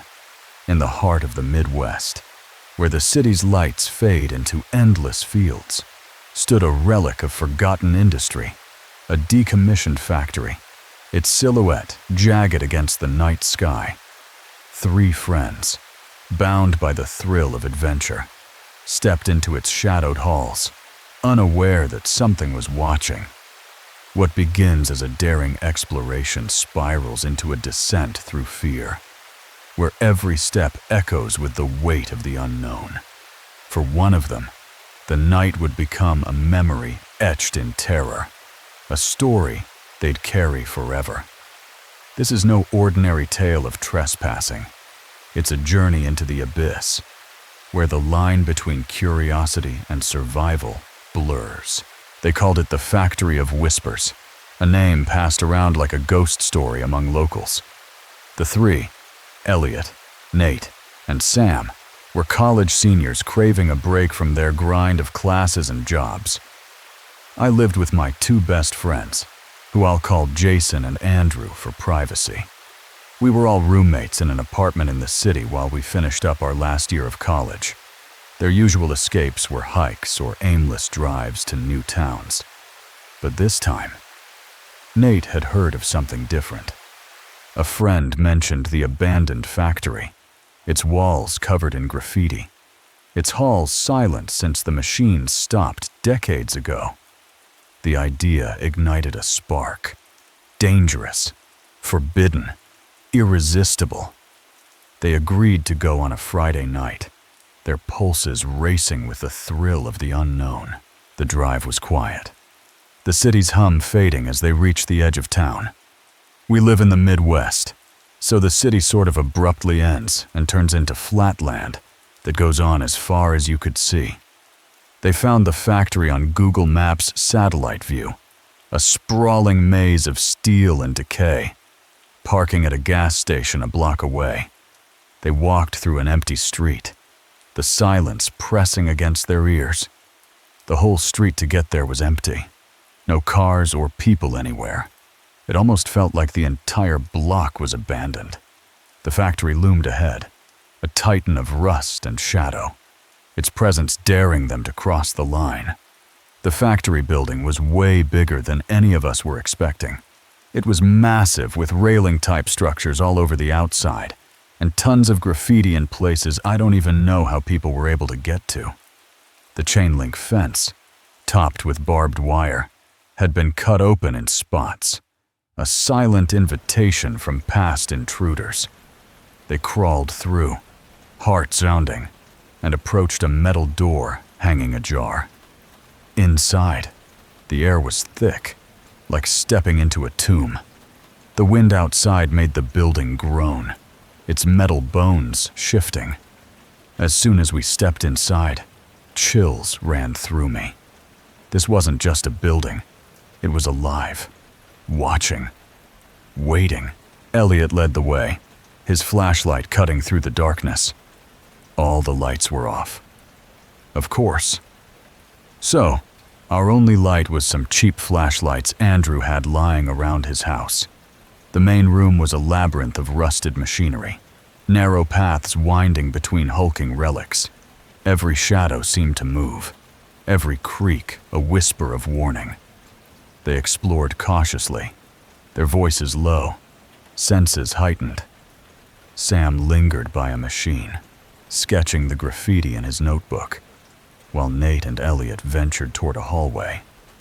The factory was playing tricks. Each step felt like a gamble, each sound a clue to something unseen. Elliot stepped into the hallway alone, his flashlight flickering. I wandered to the end of the room and into a hallway. But before entering, I checked over my shoulder and saw one of my buddies was not too far behind me. He assumed it was Nate or Sam, their silhouettes blending into the dark. I couldn't tell whether it was Andrew or Jason, because they were in the dark by one of the machines. But I figured they saw me, so I was good to keep going without risking splitting up and getting lost. The hallway stretched endlessly, its walls streaked with damp stains, the air colder with every step. He reached a second metal door, its surface pitted with rust, and pushed it open. The new room was vast, a conveyor belt frozen in time at its center.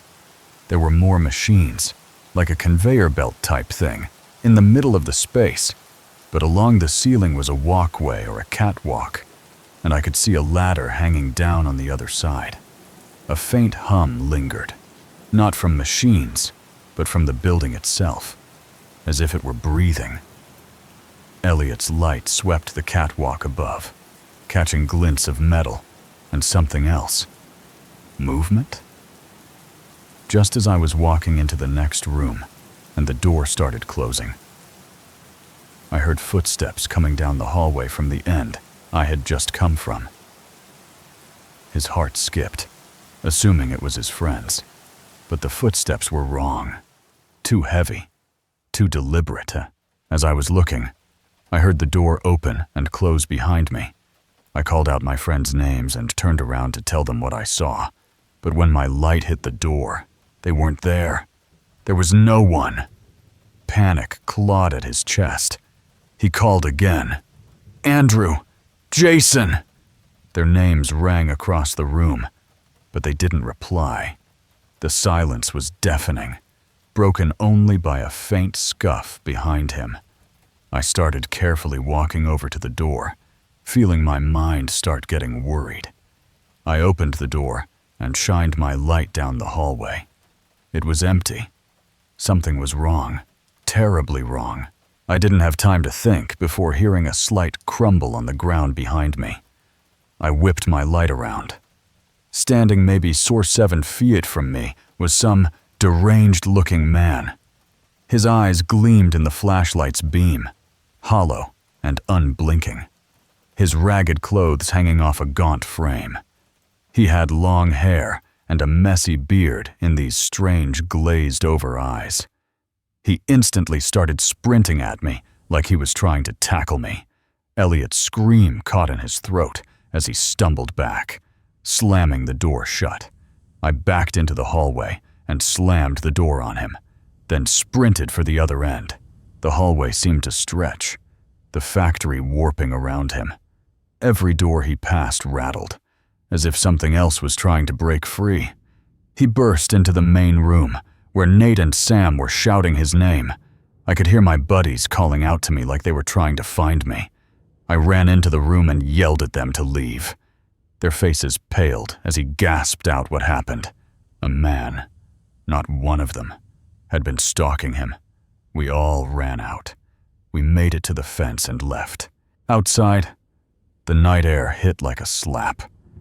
I explained to them what happened on the way back to the car. Whoever that guy was hiding in the building had followed me into the hallway and into the room where I was alone. The factory's shadow loomed behind them, its windows like eyes watching their retreat. They piled into the car, tires screeching as they sped away. Obviously, he was trying to wait for me to split off from the group before attacking me. But who was he? A squatter? Something worse? Back in their apartment, the adrenaline faded, replaced by dread. Elliot couldn't shake the image of those eyes, the way they seemed to see through him. The factory wasn't just abandoned, it was claimed, guarded by something that didn't want them there.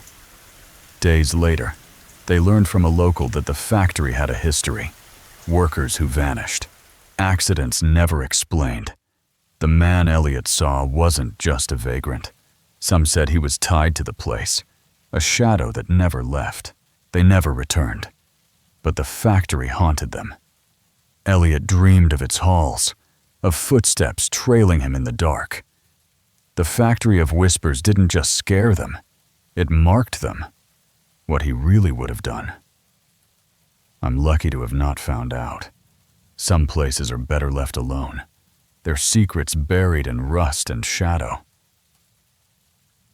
The abandoned sanctuary. The wind howled through the skeletal trees, carrying whispers of forgotten prayers. In a small town where boredom was a constant companion, two teenagers sought adventure in the shadows of winter break. The air was thick with the scent of pine and decay, and the moon hung low, casting a pale glow over a road that led to nowhere. At its end stood a relic of the past, a church, abandoned and swallowed by the forest. Its steeple pierced the night sky like a broken promise, beckoning the curious and the reckless. What secrets did it hold? The townsfolk spoke of the church in hushed tones, weaving tales of vanishings and eerie lights flickering in its windows. For years, it had been a forbidden place, a monument to fear that children avoided and adults ignored. But for two restless souls, it was a challenge too tempting to resist. They weren't looking for ghosts or demons, just a break from the monotony. Yet, as they stepped onto the cracked pavement, the air grew heavier, as if the road itself was warning them to turn back. Every step felt like a descent into the unknown. The path was a graveyard of asphalt, choked with vines that seemed to writhe in the moonlight. The forest pressed in, its branches clawing at their jackets, urging them to reconsider. They laughed it off, their voices trembling with excitement and nerves.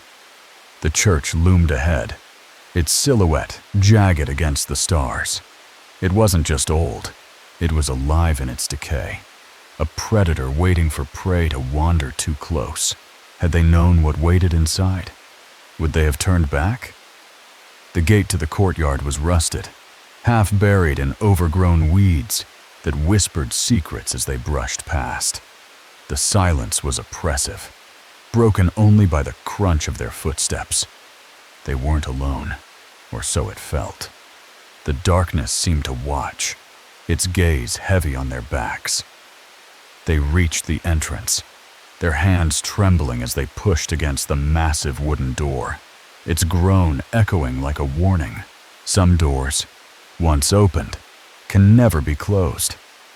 The interior was a paradox, a sanctuary frozen in time, untouched by vandals or decay. Rows of pews stretched into the shadows, their wood gleaming faintly under the moonlight streaming through cracked stained glass windows. The air was cold, sharp with the scent of mildew and something metallic. They stepped inside, their breaths shallow, unaware that they had crossed a threshold into a place where the living were not welcome. I was in high school at the time, and my best friend was a guy named Colton. We hung out most days after school and just found random places to go to hang out at. That winter break, we'd exhausted our usual haunts, his basement, the arcade, the frozen creek behind the school. Boredom gnawed at us, pushing us to seek something new. Our whole town always knew about this creepy church that sat at the end of a deserted road. It was a local legend, the kind of place you dared your friends to visit but never went yourself. Until that night, the road to the church was a nightmare of neglect. It was cracked and had thick vines and bushes growing between the pavement. Each step felt like wading through a living thing, the plants snagging at our shoes as if trying to hold us back. The moonlight barely penetrated the canopy, casting warped shadows that danced across the path. We joked about turning back, but curiosity pulled us forward. By the time we got to the end of it and looked back, we couldn't even see the street we'd just come from. The church was a monstrosity up close. It looked like the forest had engulfed it. Ivy crawled up its walls, weaving through broken windows like veins. The steeple leaned slightly, as if bowing under the weight of years. Even the fence going around the courtyard was almost unrecognizable, because it was drowning in the tall plants that covered it. We found a gap where the iron had rusted away and slipped through, our hearts pounding. The courtyard was a jungle, the grass waist-high, dotted with gravestones so old their names had worn away. We walked up to the large entrance door and pushed it open. The door resisted, then gave way with a groan that seemed to come from the building itself. Both of us stayed at the doorway for a minute and just looked from there. The sanctuary was vast, its ceiling lost in darkness. What was really odd, and also kind of creepy, was that the whole room full of rows of benches looked almost untouched. No dust, no cobwebs, no signs of the chaos you'd expect in a place left to rot. It was as if someone, or something, had been tending to it. We ventured inside, our footsteps echoing like gunshots in the silence. I stepped in, and Colton followed behind me. I slowly walked down the aisle, just looking around at everything. The pews were polished, the hymnals still neatly tucked into their slots. A faint hum filled the air, too low to be sure it was real. Each step we took echoed throughout the vaulted ceilings, but when we got closer to the end, there was a sudden thud. It wasn't just a sound, it was a presence, a weight that pressed against our chests. It rang through the whole church. Panic clawed at our throats. We fumbled for our phones, the flashlight beams cutting through the dark like knives. We couldn't tell where it came from, though. The sound kind of took over the whole building and echoed all around. The shadows seemed to shift, curling at the edges of our vision. We stood still and moved our lights around, looking for anything that had caused the sound. But we really saw nothing. The silence that followed was worse, thick with the promise of something watching, waiting. Colton's voice trembled as he suggested checking a side room. Colton thought he saw another room closer to the entrance, and maybe something had fallen over in there. We moved cautiously, our light sweeping the walls. On the side wall was a door. I opened it and shined my light in. The room was cluttered, filled with relics of a forgotten congregation. Chairs stacked haphazardly, boxes spilling old robes and papers. We walked in and looked around.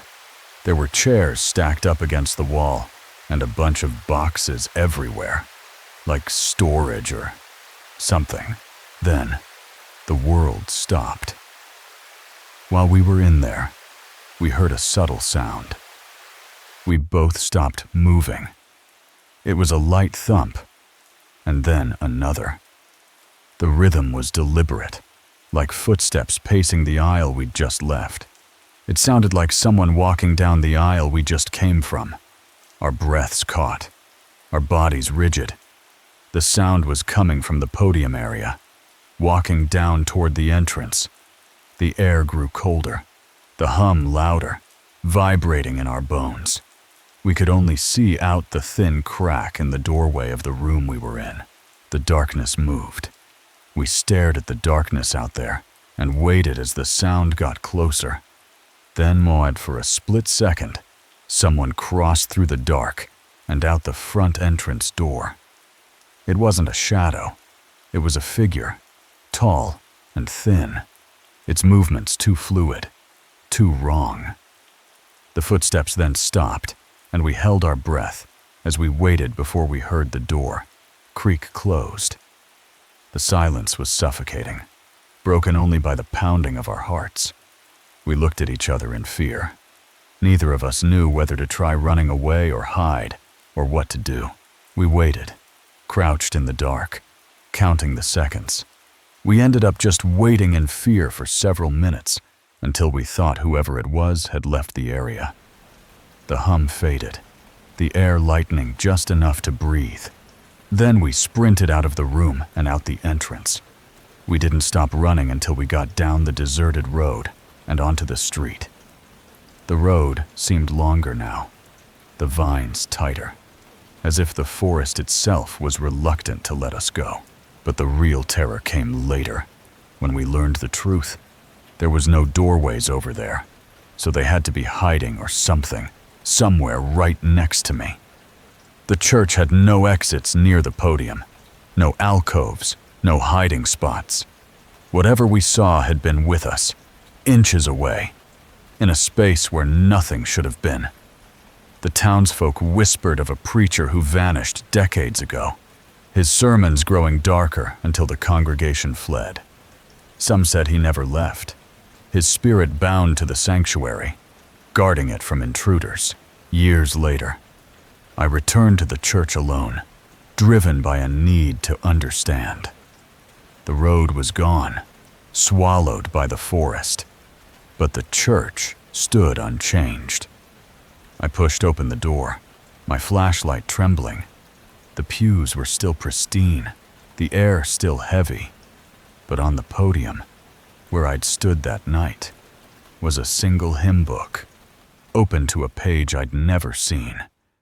The words weren't in any language I knew, but they burned into my mind, a chant that followed me home. Some places don't let you leave. I never returned, but at night, when the wind howls, I hear that hum, feel that weight. The church is still out there, waiting, and I know, deep down, that whatever walked that aisle wasn't human. That is if it even was a person. At this point, years later, I can't even say anything is for sure.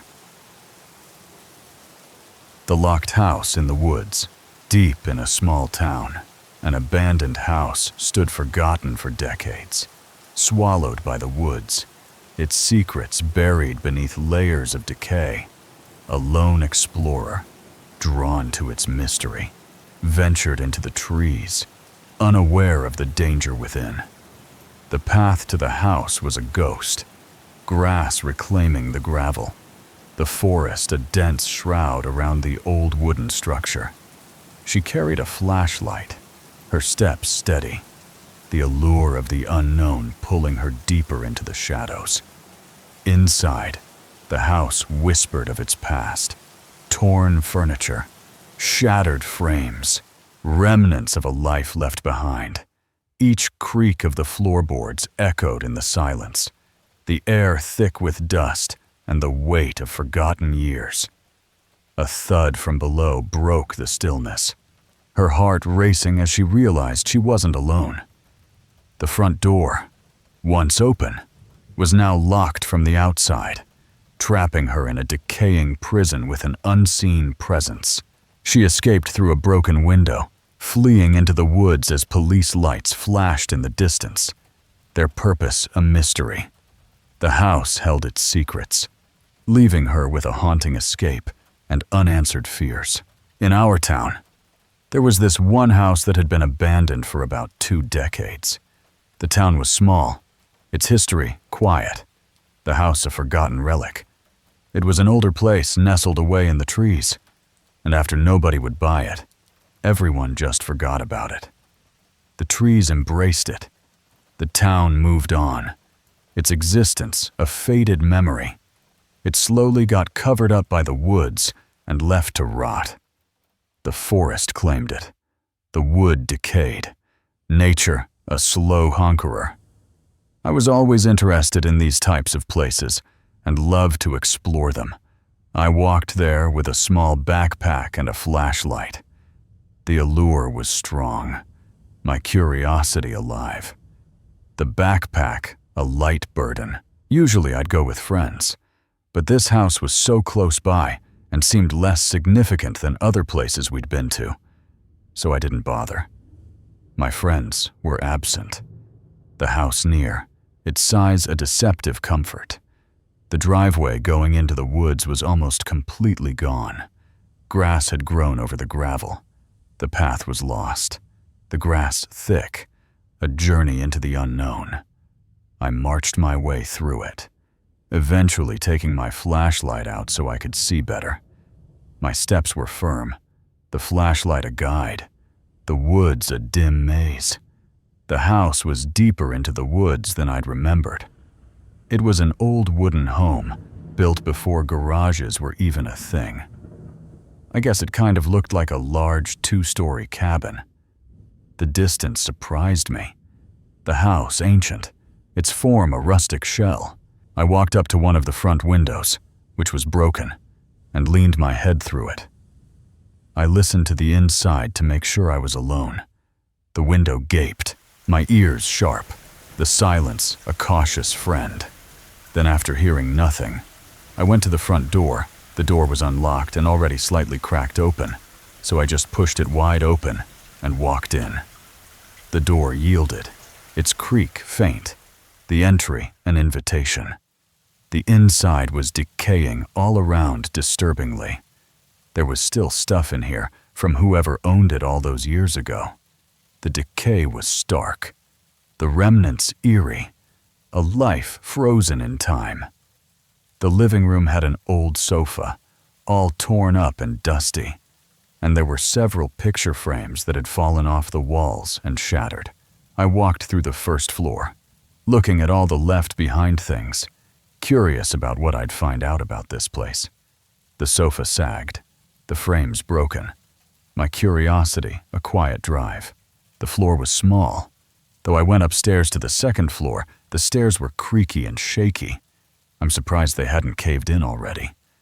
The space was tight, the stairs fragile, their survival a mystery.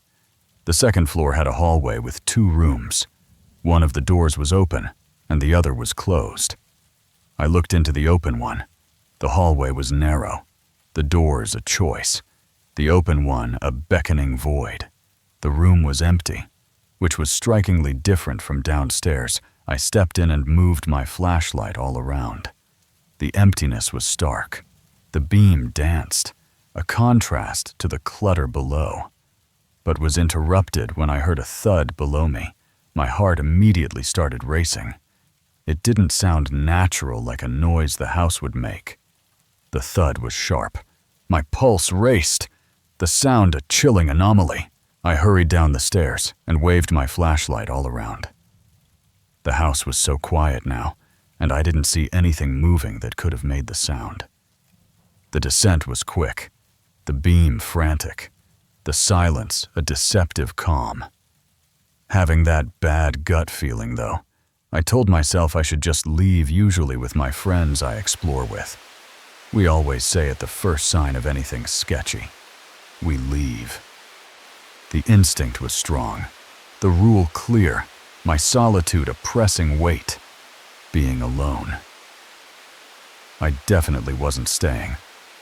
I quickly walked down the hallway, still moving my flashlight all around, but when I got to the front of the house, the door was shut. The decision was firm, the beam steady, the door a shocking barrier. I had left it wide open. I hurried up to it and pulled the handle, but it didn't move. It was locked or bolted closed on the outside. The change was stark. The handle stuck. A trap set by unseen hands. I immediately started to panic, knowing someone else had to be here with me, and just locked me in. I ran over to the broken window and jumped out. The panic surged. The window, a lifeline. Escape my only thought. I didn't see anyone as I sprinted into the woods, turning my flashlight off and staying off of the path. The woods were dark, the light extinguished, the path a risk I avoided. My heart was still racing as I walked between the trees. But then a light came from ahead. I was confused and moved behind a tree. The beat was frantic, the light a shock, the tree my shield. It was a red and blue light flickering at the end of the driveway. There were 2 cop cars cutting through the thick grass and driving toward the abandoned house. They passed by me, rushing to the front of the home as I remained hidden. The lights flashed, the cars swift, their purpose a hidden truth. Something in me knew that they weren't there for me. I watched, then ran out of the woods and back home. The instinct was clear. The woods a blur. Home, my only goal. I don't know who else was there or why the police were rushing toward the house. I tried to find out more information on it, but never found anything released to the public. The mystery lingered. The search fruitless. Answers a distant hope. Whatever was going on in there, or whoever was in there, must have been pretty bad. I'm lucky to be here right now. The danger was real. My escape a gift. Survival a haunting lesson. Thank you for listening till the end. Tomorrow, if you hear a knock at 3 a.m. tonight, don't answer it. Maybe the next story is coming. Symbiotes for you. See you the Symbiotes in your next nightmare.